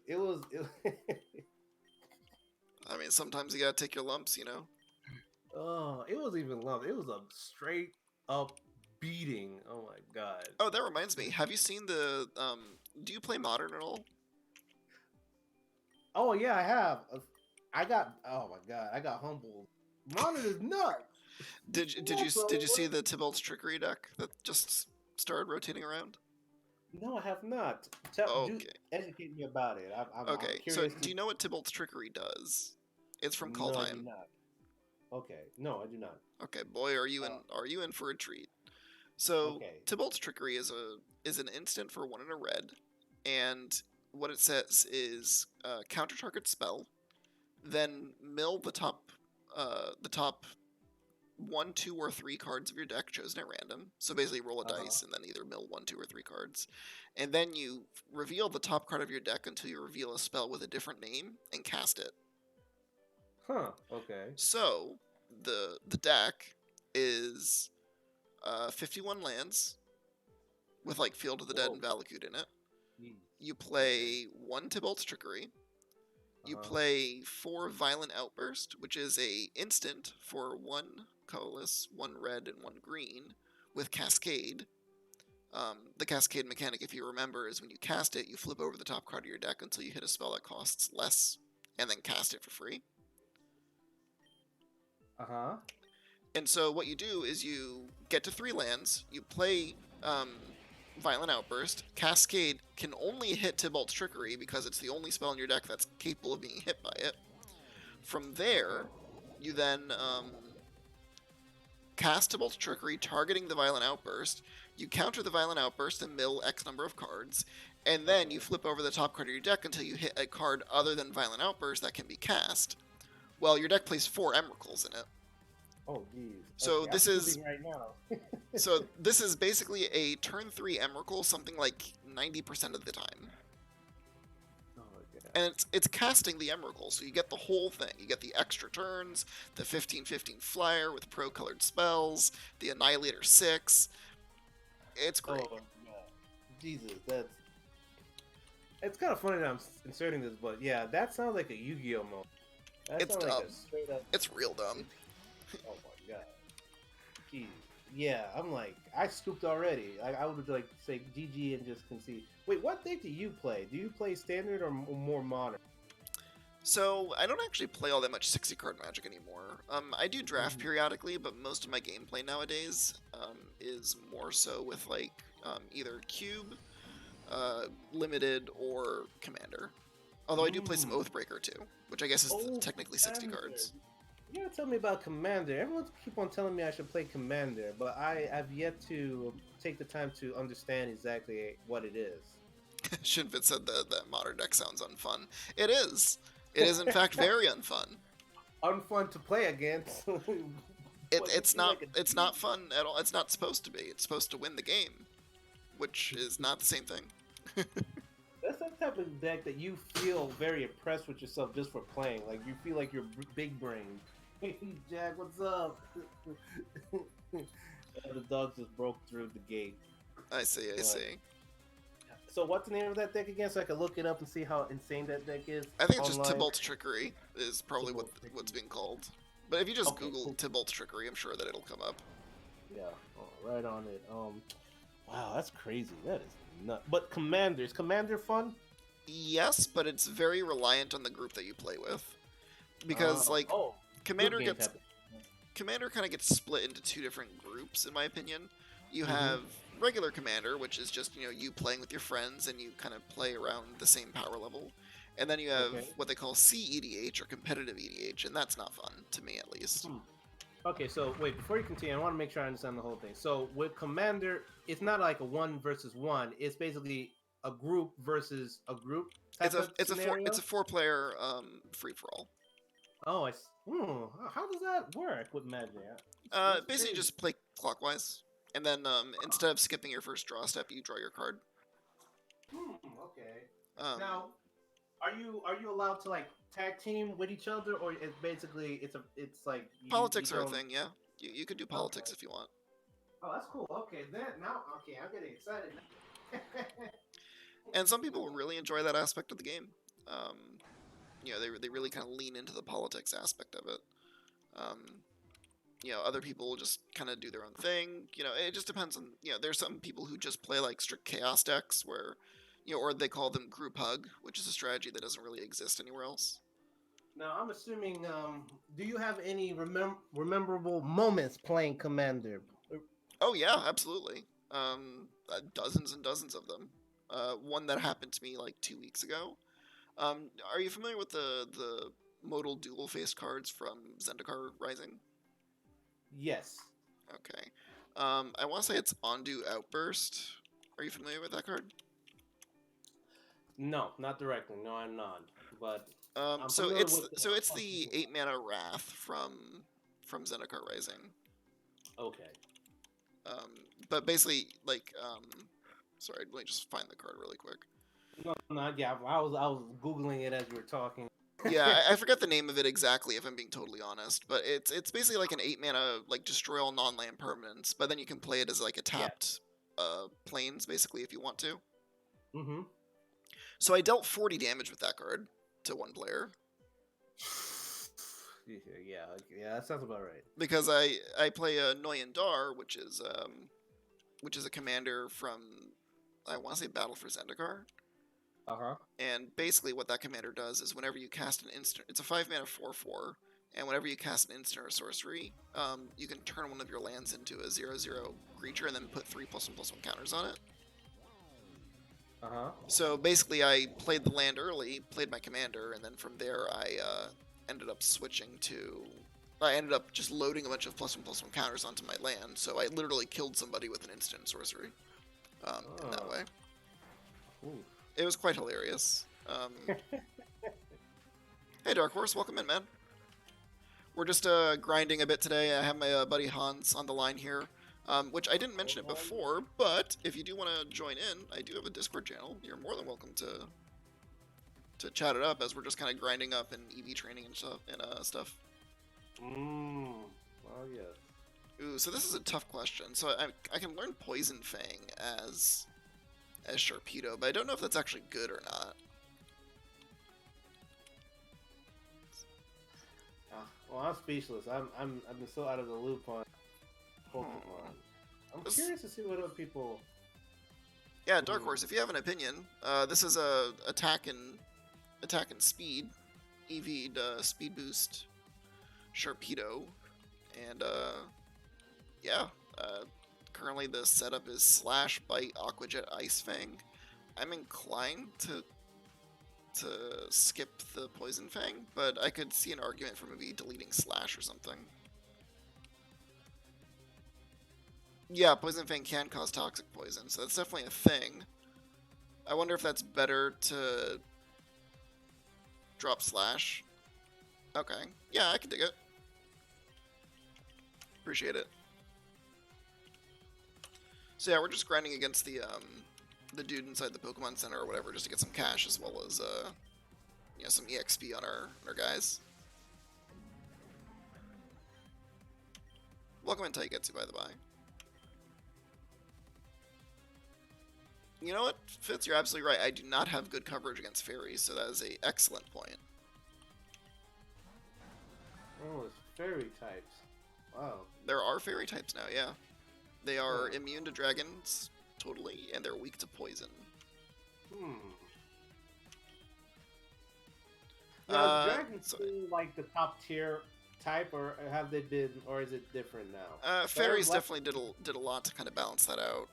The next gym is 9th, is the 9th gym. I don't know exactly what typing it is. We just got to 7th Street, or we just did some of the stuff at 7th Street and sorted all that out. I have to double check exactly what's next afterwards, though. Wait, so what was it about Dragon that made them so top tier? Is it? They had a lot of really good resistances. Like a lot of really good resistances. Because at the time they were only like weak against ice, right? And dragon. Oh, I know the dragon. Yes. So,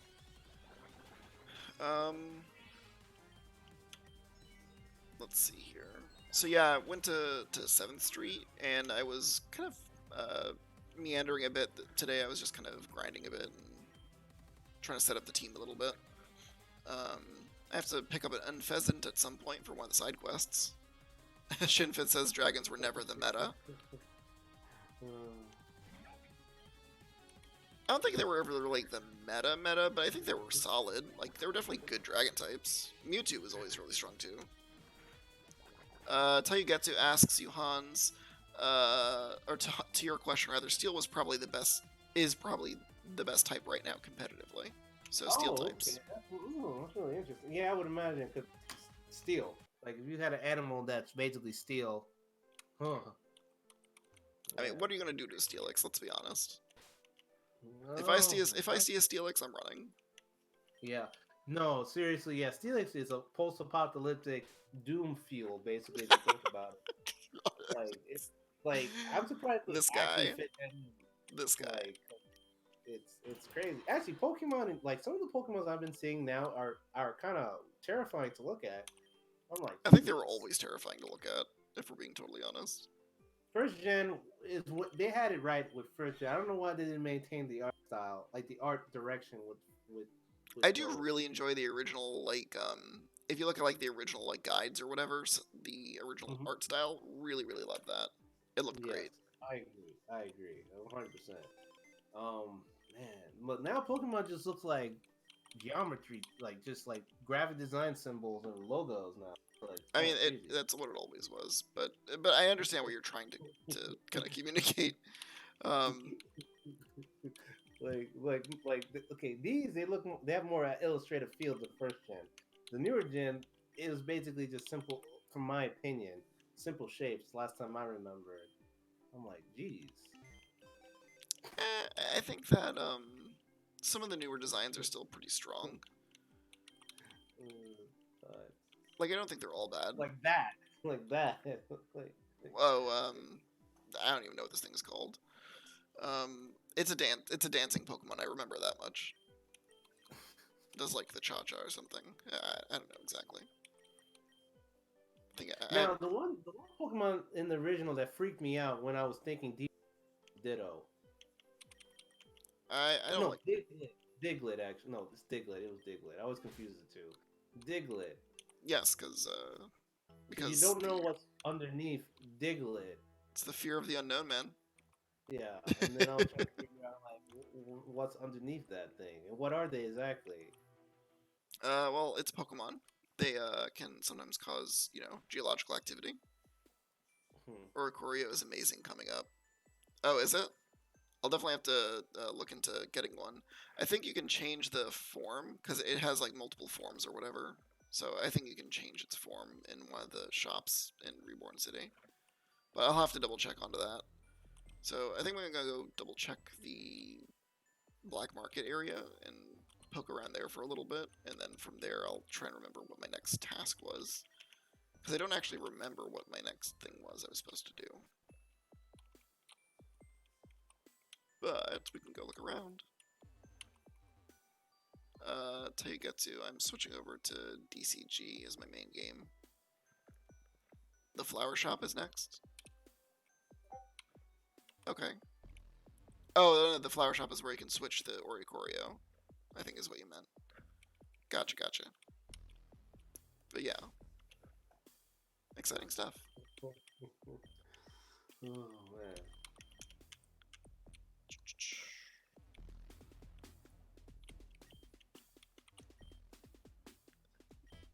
Guy needs a hit. Yeah, that's right. I think somebody stole my rare candy. I'm gonna go find that dude. Yeah, I think Marvin was mentioning that he actually been playing a lot of the Digimon card game lately. Oh, Digimon. Oh wow. Jeez. I don't know. Yeah, I never played that game. Yeah, it's like a new version of the game. I have not actually played it personally yet, though. So I don't know. Is it any good to you?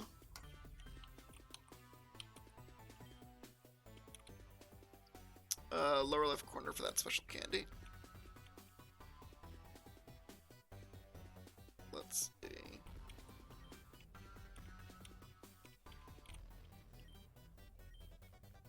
Gansy Lion steal from you.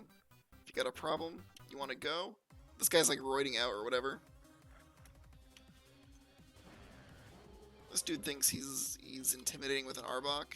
He knows nothing. Taigetsu says for set 1, probably purples. When we get set 1.5, gonna play black. I'm guessing that's the color combos in Digimon. If I had to take a guess. Haxorus? Well, that seems like bad news for me. Well,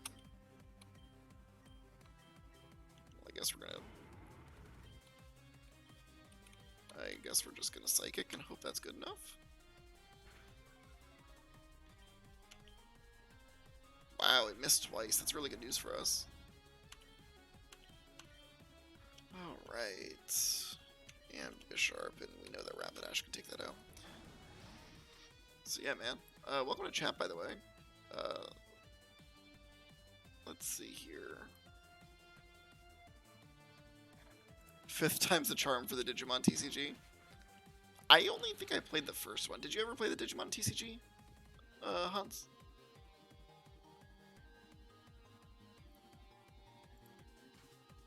Oh, hello. Hey, I think you were talking and I couldn't hear you. Yeah, it happened again. Well, that's unfortunate. In the cut. Oh, I wonder if Mr. Shinfist has any. I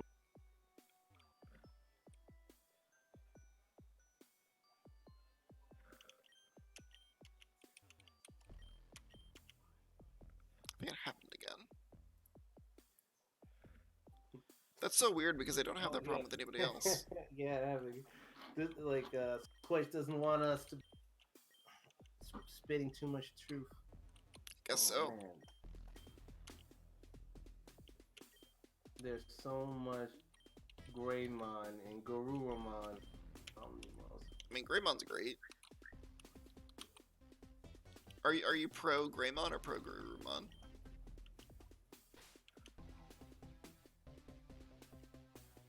Okay, now you can deal drugs for a Pokemon. What do I have to do next, Dark Horse? I'm interested in that. I'm interested in dealing 1 drugs.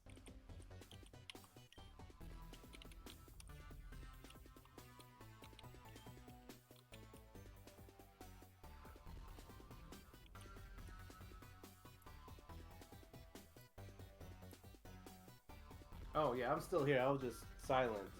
Oh, I see. I thought maybe it happened again. Yeah, it happened again. Hold on. Let's see here.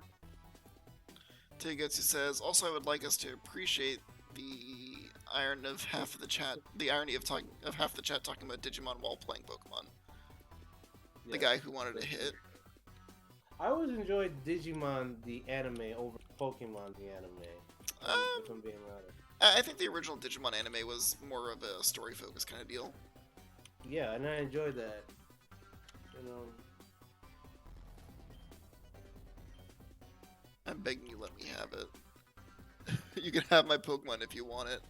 I'm interested in Bliss that I'm battling. Sure.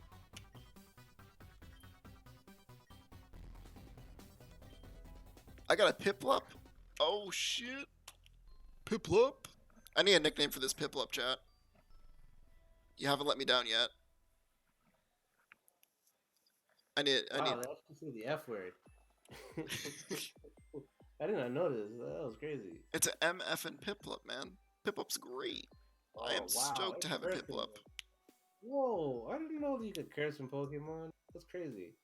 I mean, in this is a fan game, so they can do whatever they want. Oh, okay. Dealt drugs for a penguin. You dang right. You can call me Walter White. Yeah, Breaking Bad. Should I name the penguin Walter? Heisenberg. Oh god, I can't spell that. You're gonna put me on the spot like that? Wait, hold on. I got you covered. I'm gonna Google it. Heisenberg. I really appreciate that Google goes to the trouble of, like, being really gracious with interpreting your spelling, no matter how horrendously you do it. Yeah, oh man. I was typing Heisenberg still. But it corrected me. It's Heisenberg, so it's Heisenberg.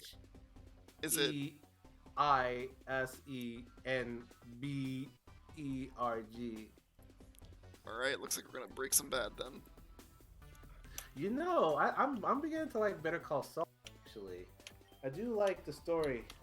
Like, the first 2 seasons was a slow cook, but, you know, they got me hooked. I see what you did there.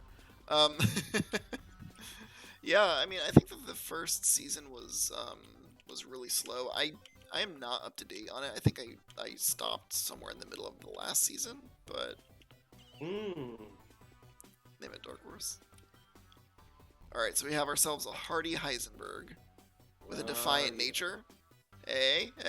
Defiant nature, that makes sense. It's on brand. Yeah, Heisenberg was just too much for Gus. He was worst combination for a guy like him. Man, I feel bad for Gus.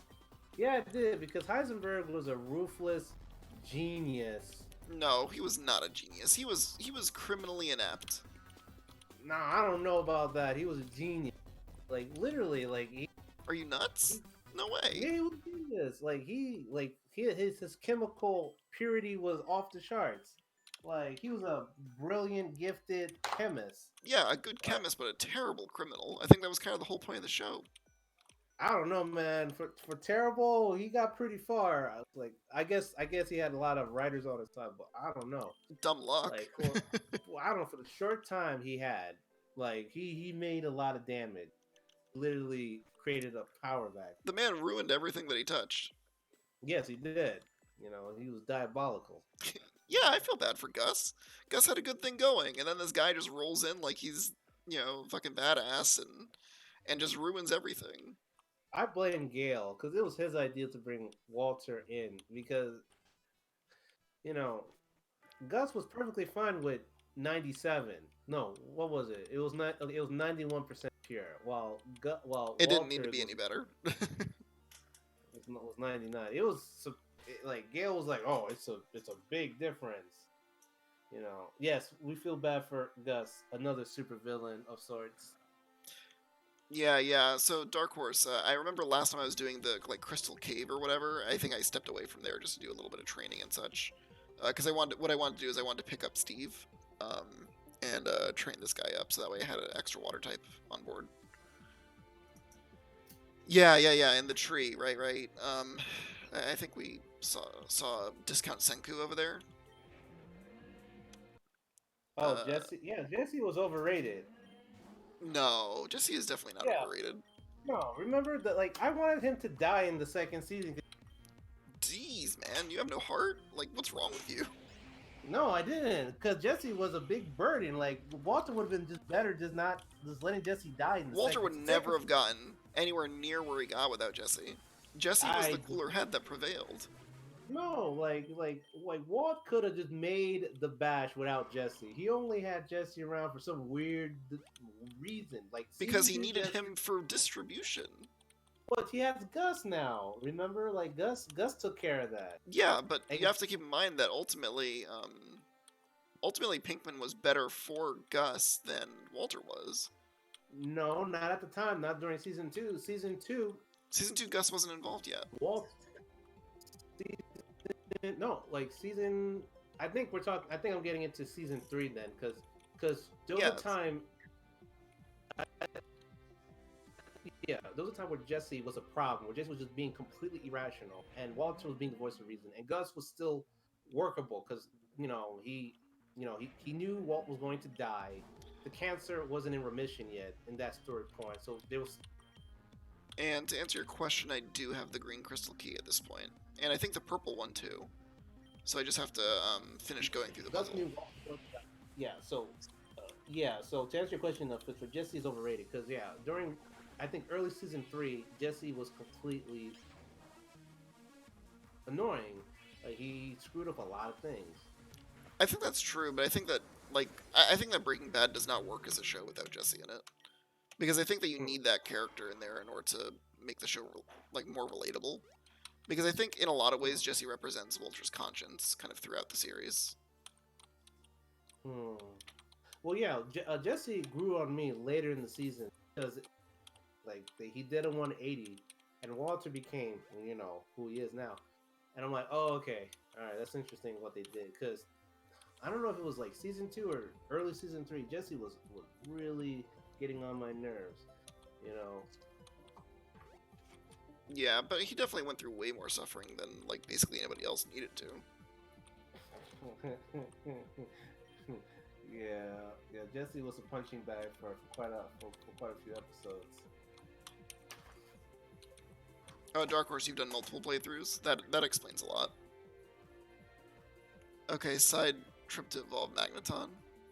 Yeah, I mean, well, isn't Magnezone super slow? Is Magnezone better than Magneton?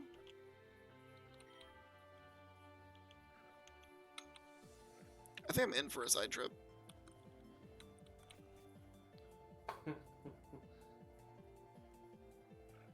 I think this game is fairly difficult, but I think once you know what the game is kind of trying to do, I think it becomes a lot easier. For me personally, I would probably rate this game maybe like a 7 or an 8 on the difficulty scale.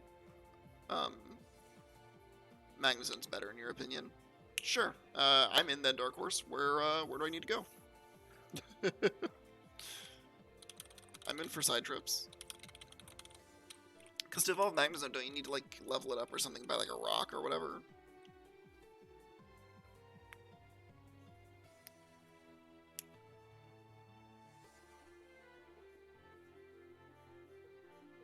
So, difficulty-wise, Dark Horse rates it a 5 or a 6. Man, I must just suck at Pokemon games then. I accept. Wait, so this is not like an official Pokemon game. This is like a fan-made game, if I'm understanding. It is a fan-made game, yeah. Magnetic Oh. field. So where do I need to go in order to get a magnetic field?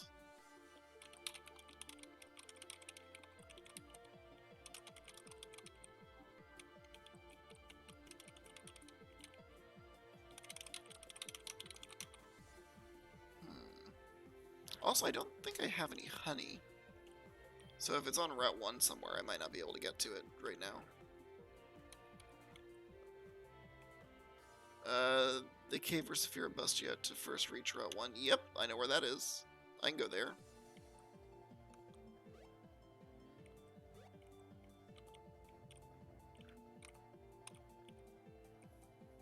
I want to say it was further down.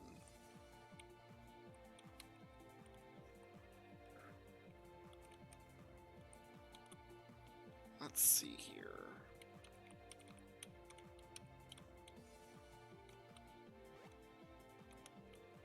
Not quite here. I think it's the next one over, if I remember right. Yeah. Nope. Not this one. It must be the next one then. I will find that. There it is. So yeah, here's the cave where Saphira busted us out. Or at least it's down over here.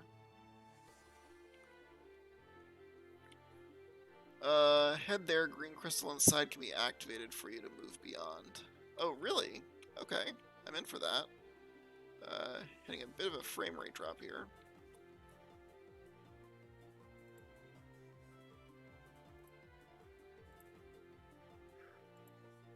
Alright, let's see here.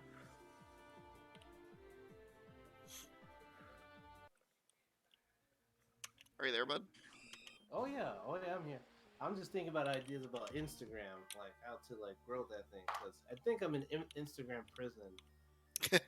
What, did you say something you weren't supposed to? Like, No, I think I unfollowed a lot of people because I was realizing. Well, I had the logic like, why follow people who are not following me? And I unfollowed a bunch of people, and I think that was not. I think that was a big no-no or something like that. Let's see here. Alright, so you said that. So, Dark Horse, you said that it was in here somewhere? Oh, I see. Oh, sick.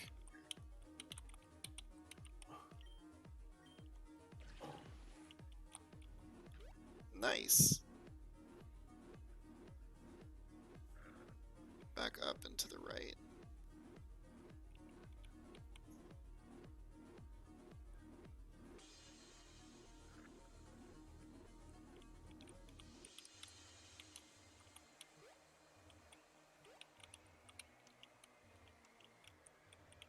Alright.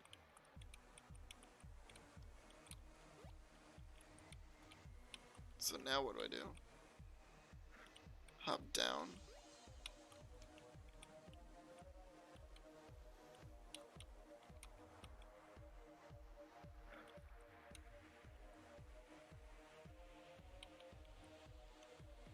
So now what?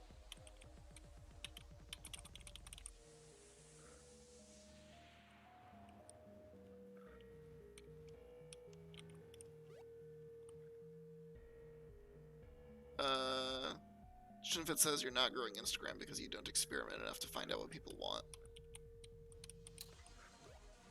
No, I know what people want. like, what do you mean I'm not experiment? Like I gotta keep it focused. Like, can you give me like, what do you mean?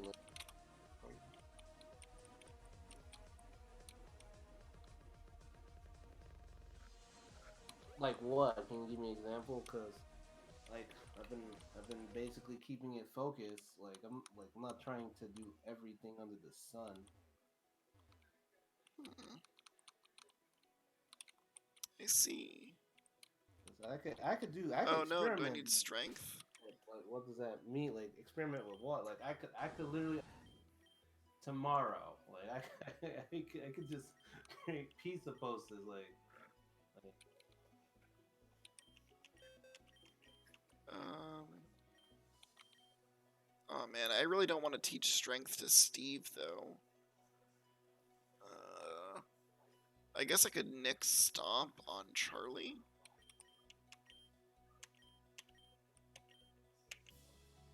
Like, Stomp is decent, but Stomp I think is better than Strength, but I'll just take the Strength for now.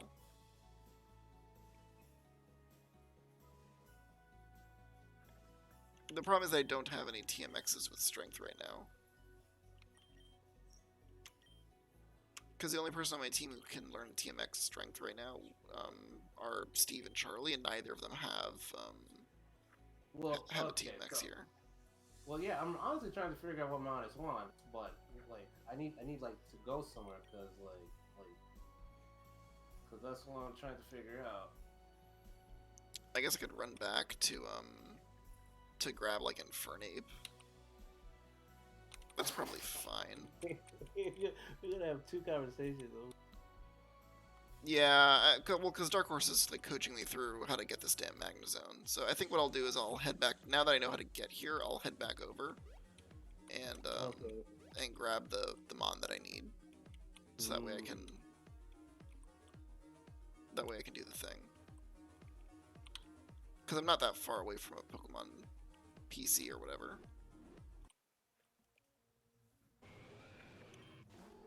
Because I really don't want to put myself in a situation where I get rid of Stomp. Okay. Yeah. Okay. Yeah.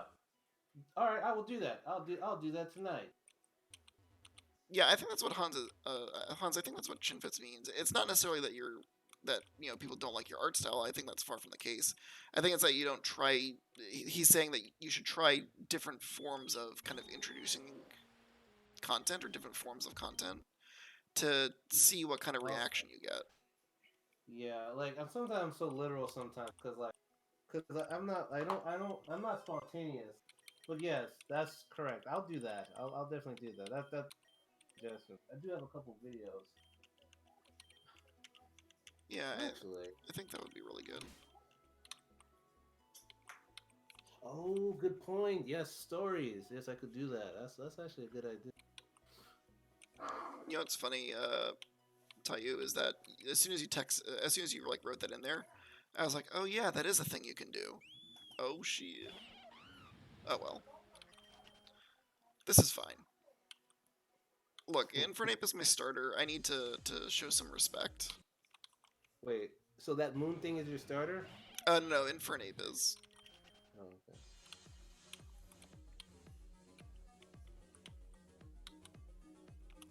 Let's see here.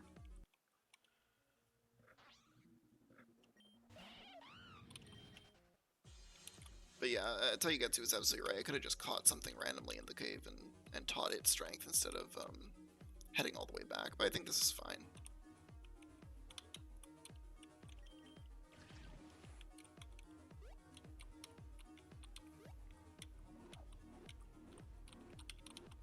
By the way, that ledge definitely did not look hoppable. I just want you to know that.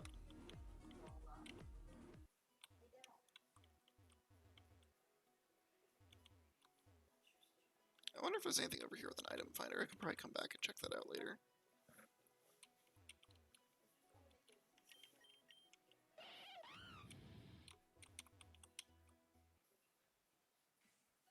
Is this a Bixbysian wasteland place? Welcome back. That's hilarious.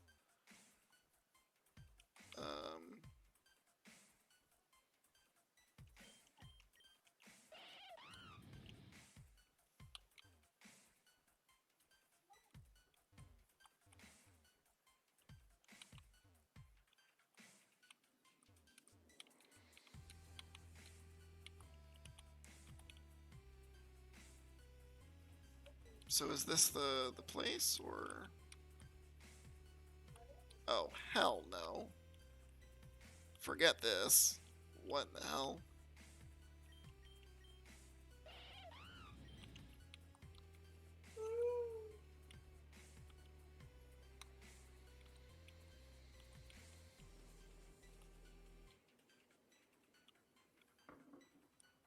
Oh, what in the heck is this? You gotta be kidding me. What is this nonsense? This is not real life. Puzzle. This is not real life. Turn all 3 pillars red. This is not real. Do I really have to, like... I will say the music is absolutely great. I think I already messed up the puzzle, so I have to probably leave and come back.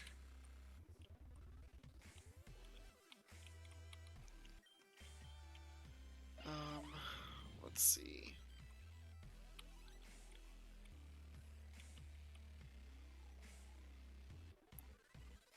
I guess I have to do this. This puzzle does look really interesting. Wow, I'm getting some significant frame rate drops though. Does not like it.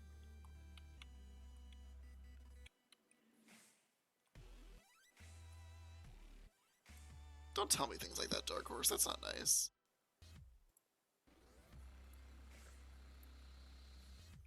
I think it should be pretty clear at this point that I'm not very good at puzzles.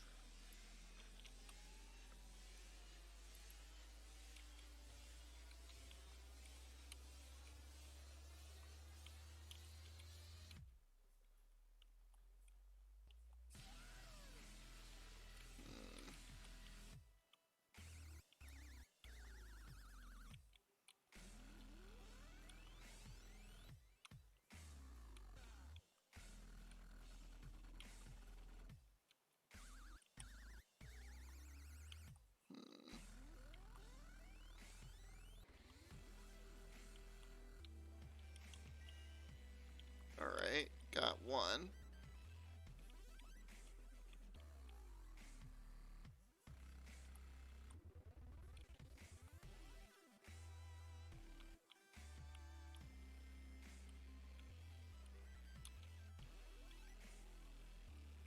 Let's see here. Fine, starting on the right works better for me. Yeah, maybe that would have been better.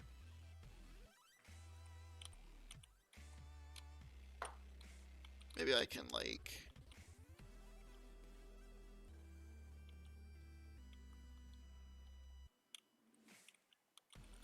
So if I leave, does it reset? Like, does the whole thing reset, or can I come back? Oh, shit.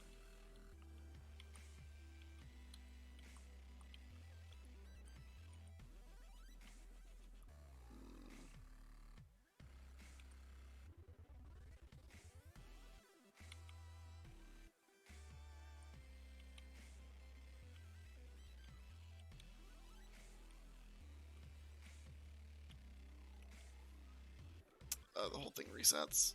I think I messed it up. Yeah, I messed it up.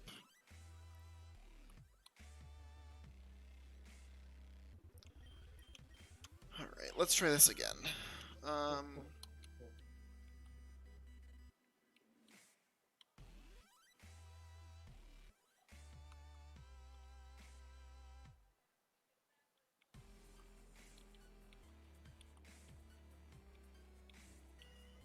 got one. So then I have to get down to the other side.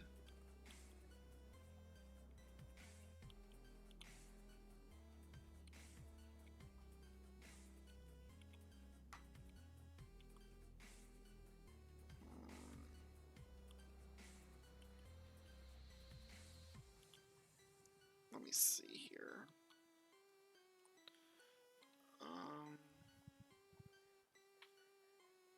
I guess I can crowd things into that corner now and it doesn't really matter as much. Let's see here. Yeah, I suck at puzzles, Hans. I don't know about you, man. Oh, I'm pretty good at it at puzzles. Not to toot my own horn, but I'm amazing. And so humble.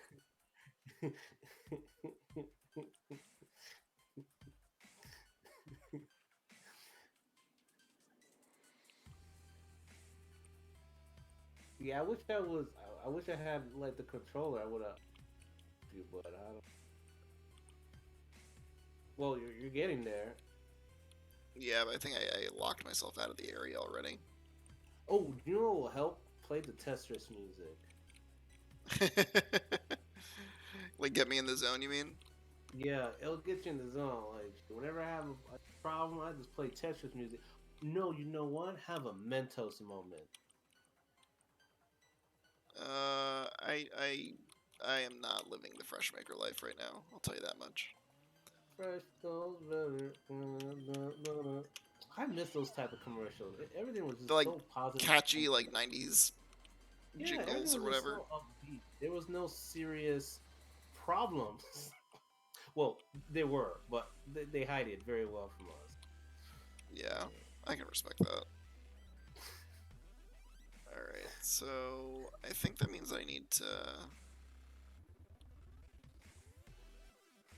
Alright, so I can't... Twix is a pretty good candy bar. It's better than Snickers, I'll say. Twix are pretty solid. They're like my top 3 candy bars, probably. You know where Twix dropped the ball? Doing 2 sticks. They should just do just do 4. Just go and just do. Well, that's what the 4. king size is for. Oh, that's right. See, think I they had already it. they already thought ahead, man. Oh man. So I think if I just push these rocks out of the way.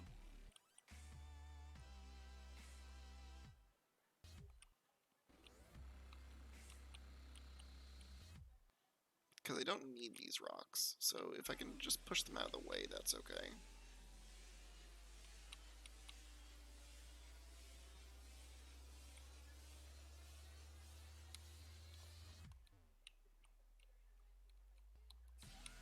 Okay, let's take a look here. Yeah, it's rough, man. I don't know what I'm gonna do, Dark Horse, when I get to like actual challenging puzzles by your definition, because I'll tell you what, man. This is not my forte. I have like 3 brain cells, and they are working real hard. My brain is way too smooth for this kind of thinking. Game of Thrones overrated, underrated? I think Game of Thrones is overrated nowadays.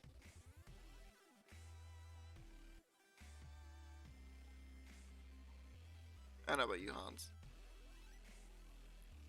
Oh, I can't hear you again. Hold on. There you go. See, now we're gonna start a can of worms now because of this. Thank you, Fitzroy. Game of Thrones season 1 through 4 was underrated. That was some great television. Season 5, 6, 7, 8, overrated. Overrated. It was over. Season 7 is what killed Game of Thrones. Season 8 was just a coffin to carry it into the darkness.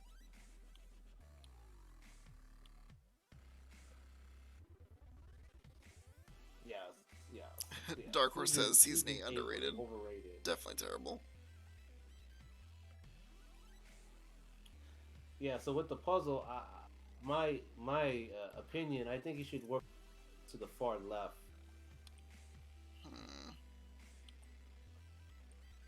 And what? Do like the middle part pass? Yeah, middle one last. Like do the pillar in the far left first, then do the pillar in the middle.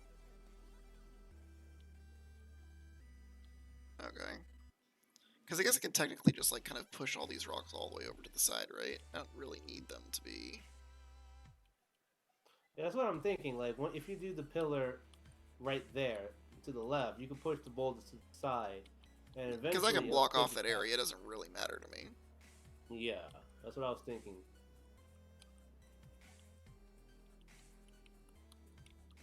But I can't wait for the new Game of Thrones spinoff Dance with the Dragons.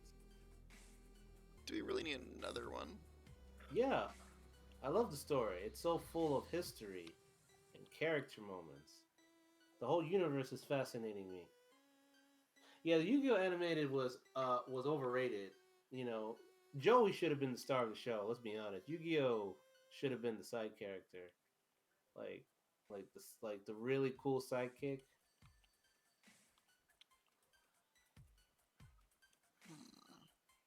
I don't know. I like Joey as a character. He was more a protagonist.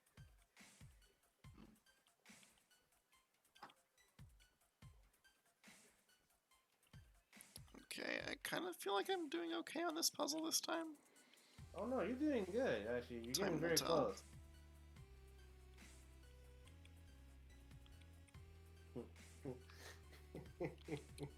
Ooh, oh, a good thing you're not in a Saw movie. I like the original Yu-Gi-Oh! I think the spin-off series were like kind of medium, but I was also like the right age for that demographic when that show hit the first time. Yeah, the last time I remember, the spin-off shows were more game accurate. You know, like they actually followed the rules. OG Yu-Gi-Oh! You can Man, get so they're much just of the calling you out, Saw. Hans. Can I?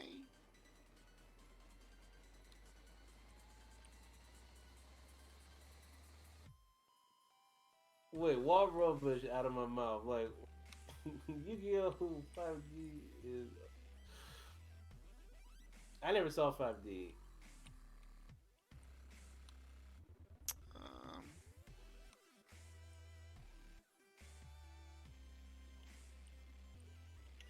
all right, got two. So now I just need to get that third one out.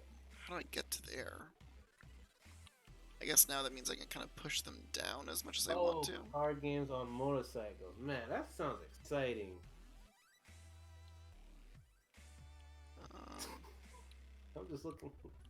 I was looking at the type of people that have. so close. That sounds ridiculous. Card games on motorcycles. What will they think of next? Card games on roller coasters or something like that. Um, so I think I can do this.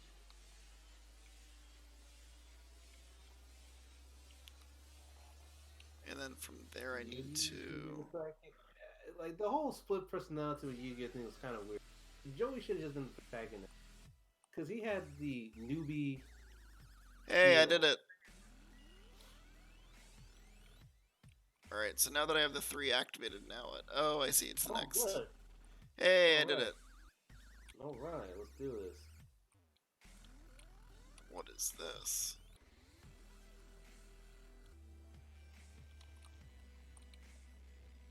Oh, that's right. Zach's about a card game on a roller coaster? That sounds amazing. Mm-hmm. Yeah, Joey was a good Joey should have been a protagonist. Tristan should have just not be there because he's useless. Kind of. Oh, shit. Oh, no! Wait, what?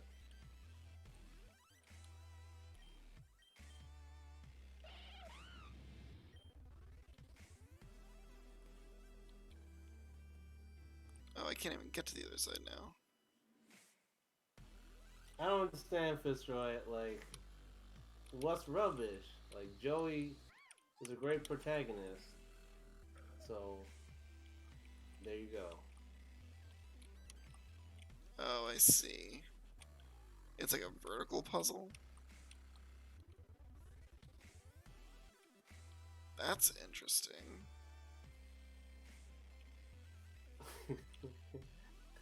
So many puzzles.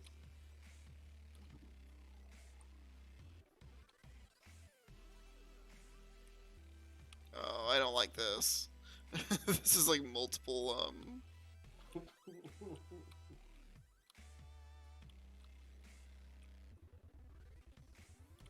I don't like this at all, Hans. Yeah, don't worry.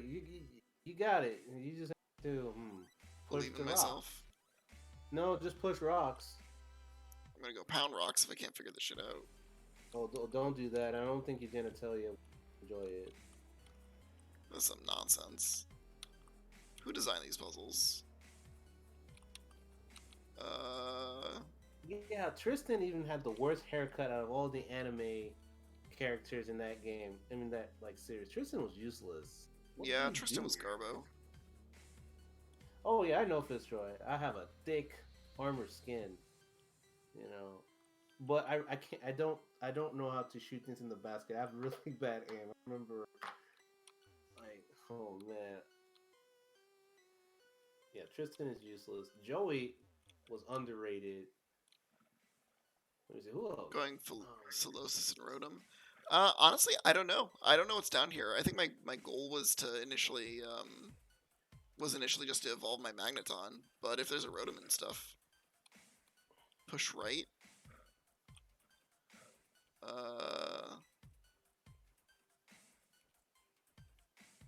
Push right. Which The real screen? question This is, one? Or do you really have to go through all of this? Is this like optional or is this like, is, I think, an optional part. I don't think I technically need to. Oh, all right. All right, so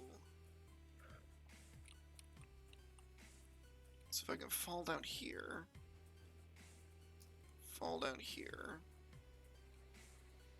so you need to give someone those hands. Then Joey and Tristan are the dudes. Yeah, I mean, I think Tristan and Joey definitely would be yeah. the first ones to like jump to your defense if you need someone to get into a fight. Yeah, they were seriously would have whooped Kavas if he didn't have bodyguards. Yeah. Oh, I see. I remember Yu-Gi-Oh. There were some matches got into physical fights last time. Field readout 36. Inversion field. In Common Connection needed to get beatdowns, deserved beatings. I mean, there were definitely some people back in the day who really needed to, kind of get beat up. I'm not condoning violence. I'm just saying there are some people that need to be corrected. If you catch my drift. Alright, so is this it? Is this where I need to go? Left for the note, right for the goodies.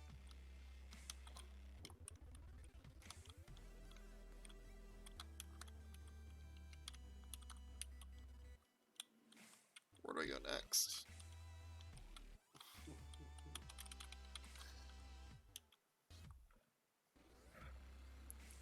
I'm condoning violence. Yeah. Oh, I see. It's a hidden behind. That's so messed up.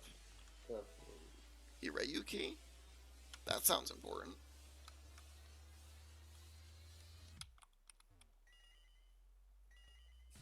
Yes, I agree. Yeah, some people do need experience. Oh, nice. It's a humbling experience. Once you're you're the receiver of it, you learn real quick. I'm gonna save here because I feel like I might need to.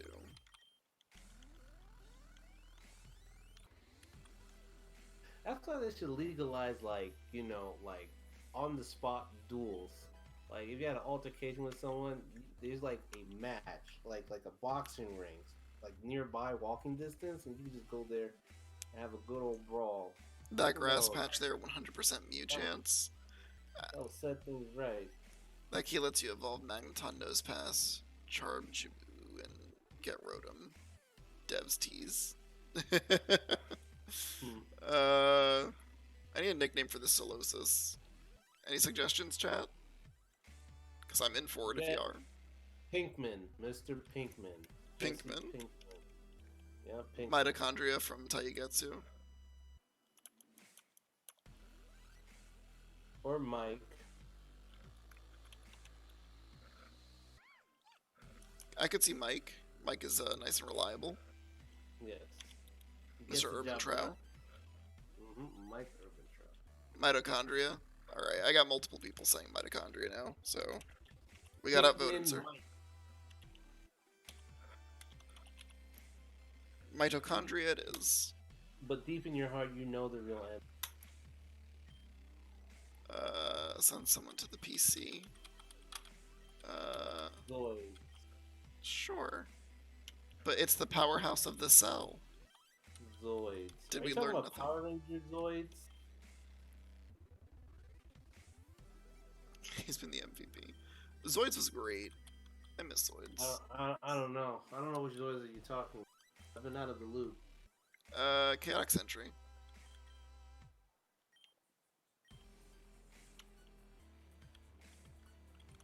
Oh yeah, have a good one. Oh my god, I understand now what... Oh my god, that's hilarious. So this grass patch that is completely blocked off and has no way for me to get to it has a 100% encounter rate from you. Zoid. That's hilarious to me.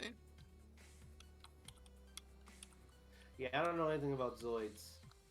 Alright. Oh, that Zoids. Underrated. Zoid's underrated for sure. Alright, so you're saying that I can use the Urayu key to evolve Magneton? So what do I have to do? Go to like the Urayu building or what at this point? Oh.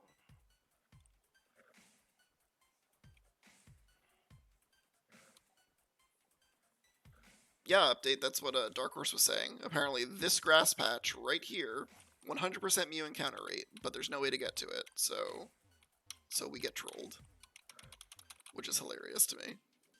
You gotta go to the power plant? Oh god. Do I even remember how to get there? I tested it on my phone where I could activate walk-through walls. That's excellent. So I think this means that we just use dig to get out of here, right? Because I don't think there's anything else in here that I need. I guess I could technically check. Yeah, no, nothing on item finder. Where I fought Shade. Dude, I haven't been there in ages. I'm gonna have to...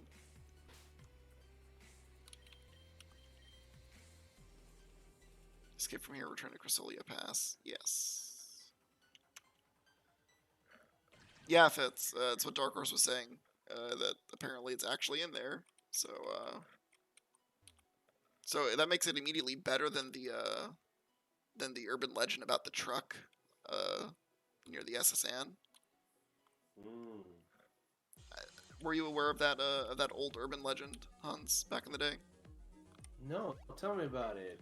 So there was an urban legend back in Red and Blue where when you enter the SSN in Vermilion City, to the right there's a small area where you can surf, and then across from that there's a truck. There's like a sprite of a truck. And so the rumor back in the day was that if you could get to that truck, that if you clicked on it, it would start an encounter with a Mew that you could then catch. And so the only way to do that in the game was to get through the SSN, battle all the way to the end, lose against your rival, and then when you lose against your rival, you actually black out and end up back in the Poké Center. But you've completed everything on the SSN, so you can then kind of continue with the rest of the game, get Surf later on, then come back to it. The hilarity is that there was nothing there. It was just a truck. Yeah, that's the thing I like about Red and Blue. There's always these nooks and crannies that everyone just like, because this was before the internet was the internet, right? So everyone had like just, oh man, Red and Blue was such a fun game. It was an excellent game. I agree. Broken as hell, but it was fun. Oh yes. So someone's gonna have to remind me how the heck I get... Oh, I should check on the Solosis. Mitochondria, let's see what you do. Calm. Okay, I like the nature. Calm nature on this thing is good.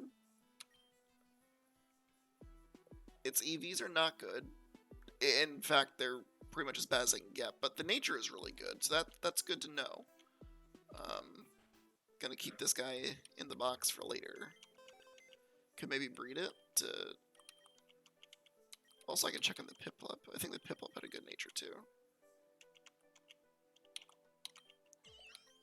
Hardy, so it's neutral nature. So yeah, I'll do something with that later, probably. Alright, let's get to the power plant. I think the best thing about Pokemon is how it gives us the world to think about. A world to think about. Yeah, I think so too.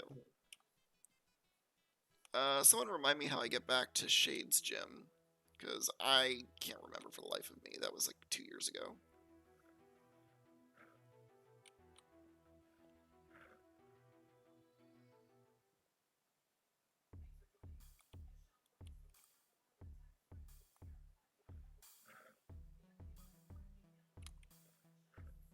I remember there was like a cave, I vaguely recall, and I think it may have been on the other side of the ward with all the plants and shit.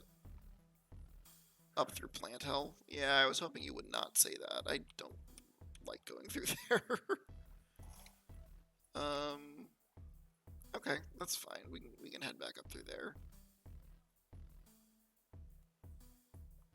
That is not the way.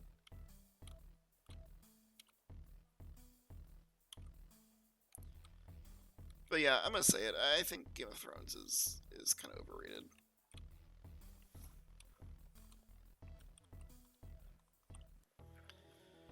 All right, Plant Hell. Here we go.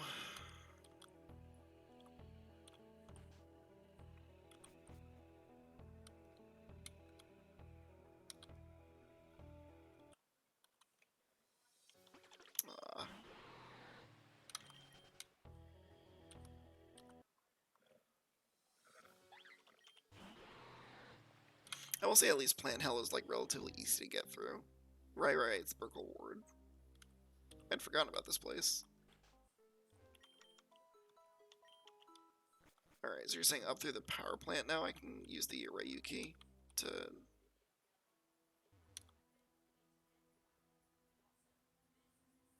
This is probably a really good place for hatching eggs. Alright, so in here...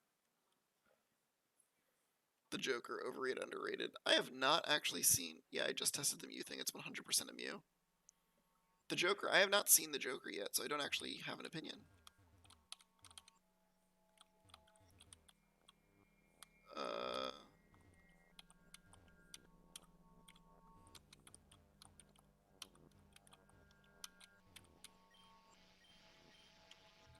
Nice.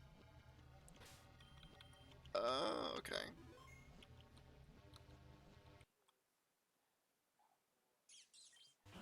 Togedemaru? Oh, that's a problem.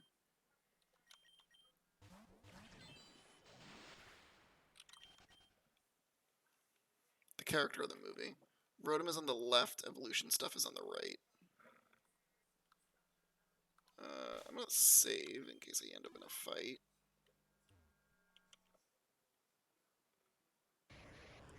An Electrode? Well, that's rude.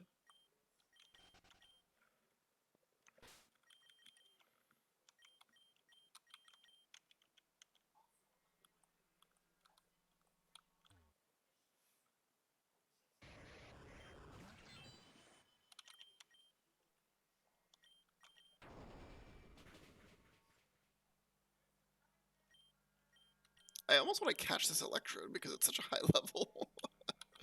Sure, let's go for it.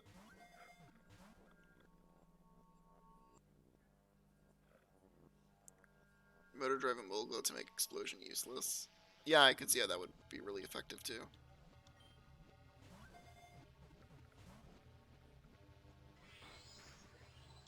Yeah, I'm just gonna Earthquake it. Ion Deluge is such a good move. Never used it. Alright,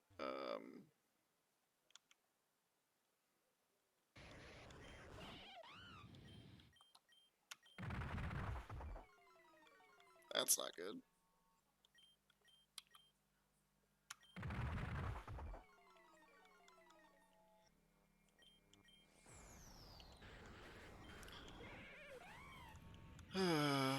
Sure. Let's drop Bite for Crunch.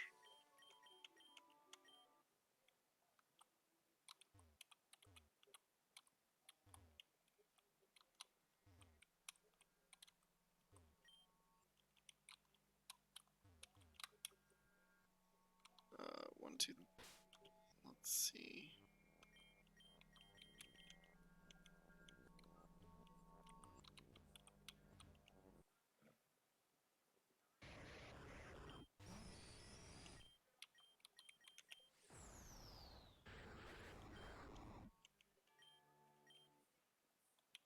Okay.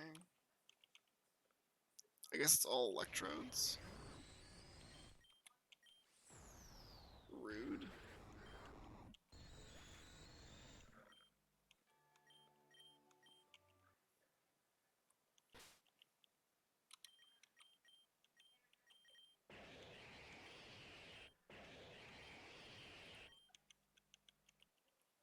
Alright, let's see how this goes.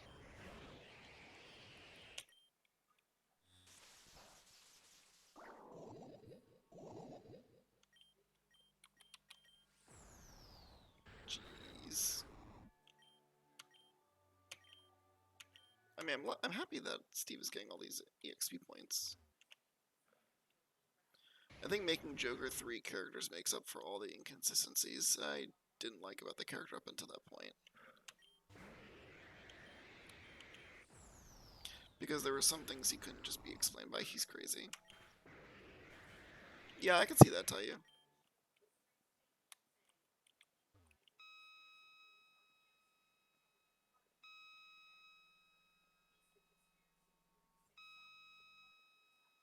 Oh, I wrote him.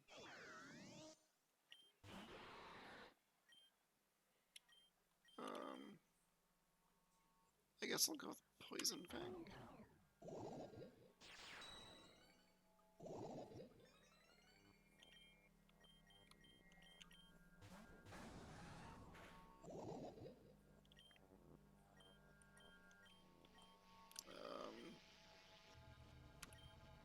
I'll just try Great Ball.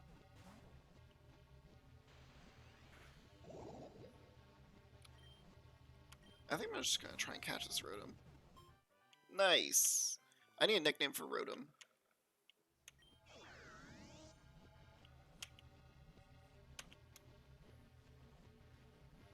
I thought it was well written, but I hate the idea of there being 3 of them. I think, I don't know, I do want to watch Joker, so when I get around to it, I'll definitely give it a shot. Yeah, it's not a bad movie. I'm thinking that undid it by the end of the run. Any suggestions for Rotom's nickname, Hans? Or chat? Yeah, can you hear me? Yep, can't hear you. Okay, yeah, 'cause I was wondering. I have one for Motor, one for Buzz. Wait, Biggest was there a fan. question for me? Just looking for nicknames for Rotom. Oh, Volts. Ooh, for Rotom, Judge Dredd. Biggest fan. I see. I see what he wants to do. So if we do biggest fan, we can make him into a fan Rotom and then give him a balloon. Oh, he's like the object type of Pokemon? Okay. Yeah, I can turn into stuff. Or name it Motor. Or I could just name it Burr. Yeah, name it Bird. That sounds. Well, you can do whatever you want. Keep it fan Rotom all the time.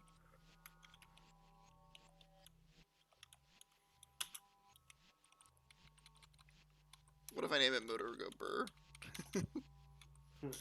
Is that okay?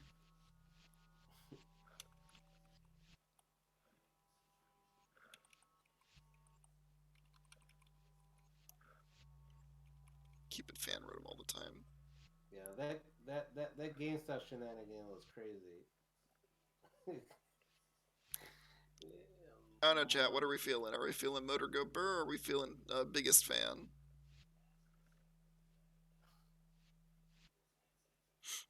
I need some final opinions here.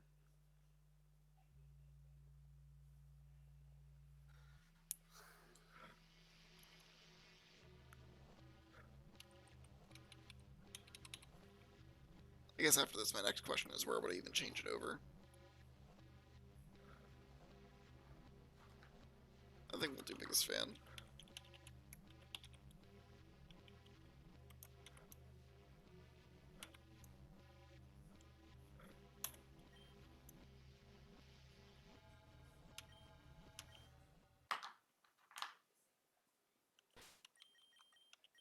Okay.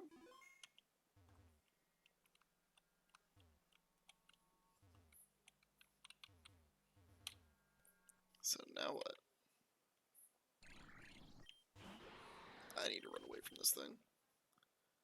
Steps just got stuck in Rotom Wash.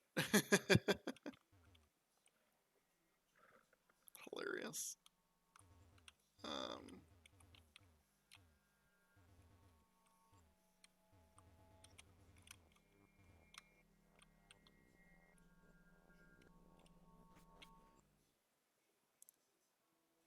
Need to get 3 more badges before I can change form. That sucks.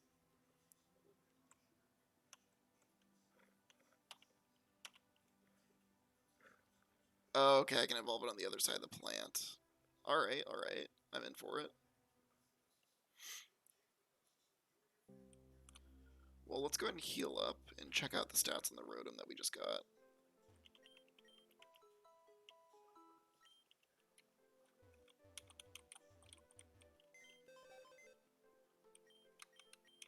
Alright, a level 65 Rotom. With Levitate. That's pretty good. Mild nature, so plus special attack, minus defense. EVs are kind of medium, but it seems like a decent Pokemon. Definitely some, like, decent stuff out of this. Alright, so I think we'll go ahead and try and get a Magnezone, and then from there we'll probably wrap up for the evening. But for those of you who are still... I like Shiny Rotom better because it's black. Is it really in this game? That's excellent.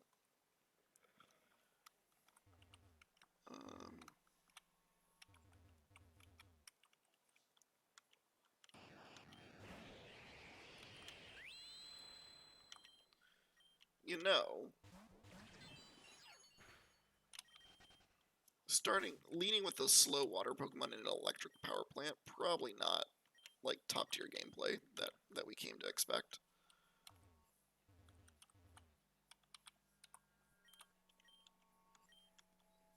Alright, let's save here, just in case there's something unforeseen.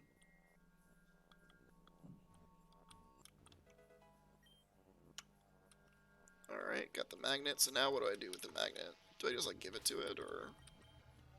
Magnet. Does it have to level up while it's holding a magnet? Is that how that works? How do they work? Magnets, how do they work? That's a great question. Yeah, that song was interesting. Yeah, Dragalge is a dragon, you're right. It's not water type at all. It's a lie. TM Snarl. And resist all electric attacks. Listen, man, I'm not good at this game, alright? I think we accept that. So what, can I just level up Magneton once and then it'll just level up? Does it have to hold the magnet or no? Just level up inside this room.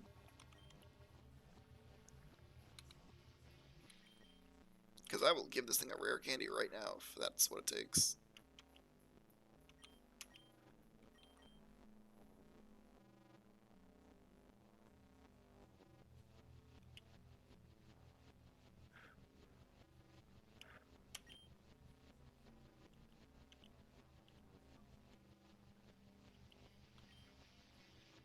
Oh, no item needed, just level up inside the room.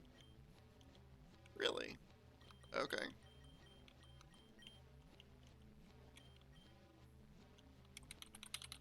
Are there encounters in here? Can you, like, level up, grind it, or... Well, I guess that answers my question.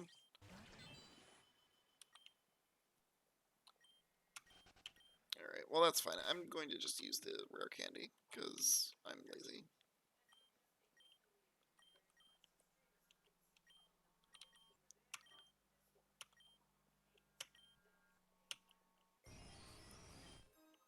Alright, Magnezone, here we come.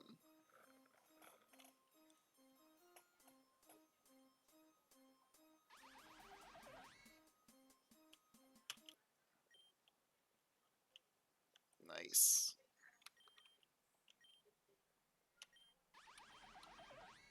So it is a bit slower now, but the special attack's a lot higher than it used to be. In fact, I think that makes it my hardest hitting Pokemon now. By a fair margin.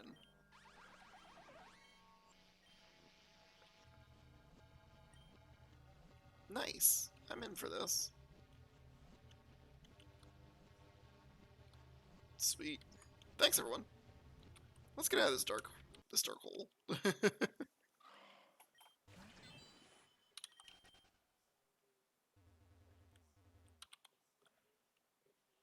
It's a cannon. Yeah. It definitely looks like it hits like a house, that's for sure. Which I'm definitely in for.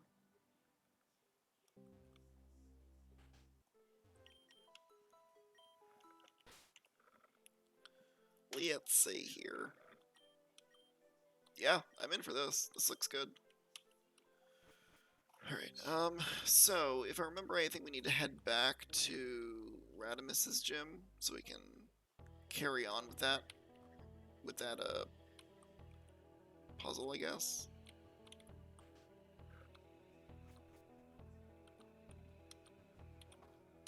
So let's do that.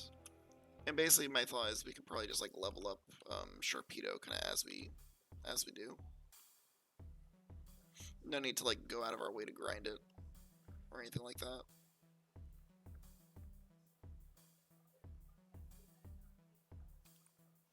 What time is it?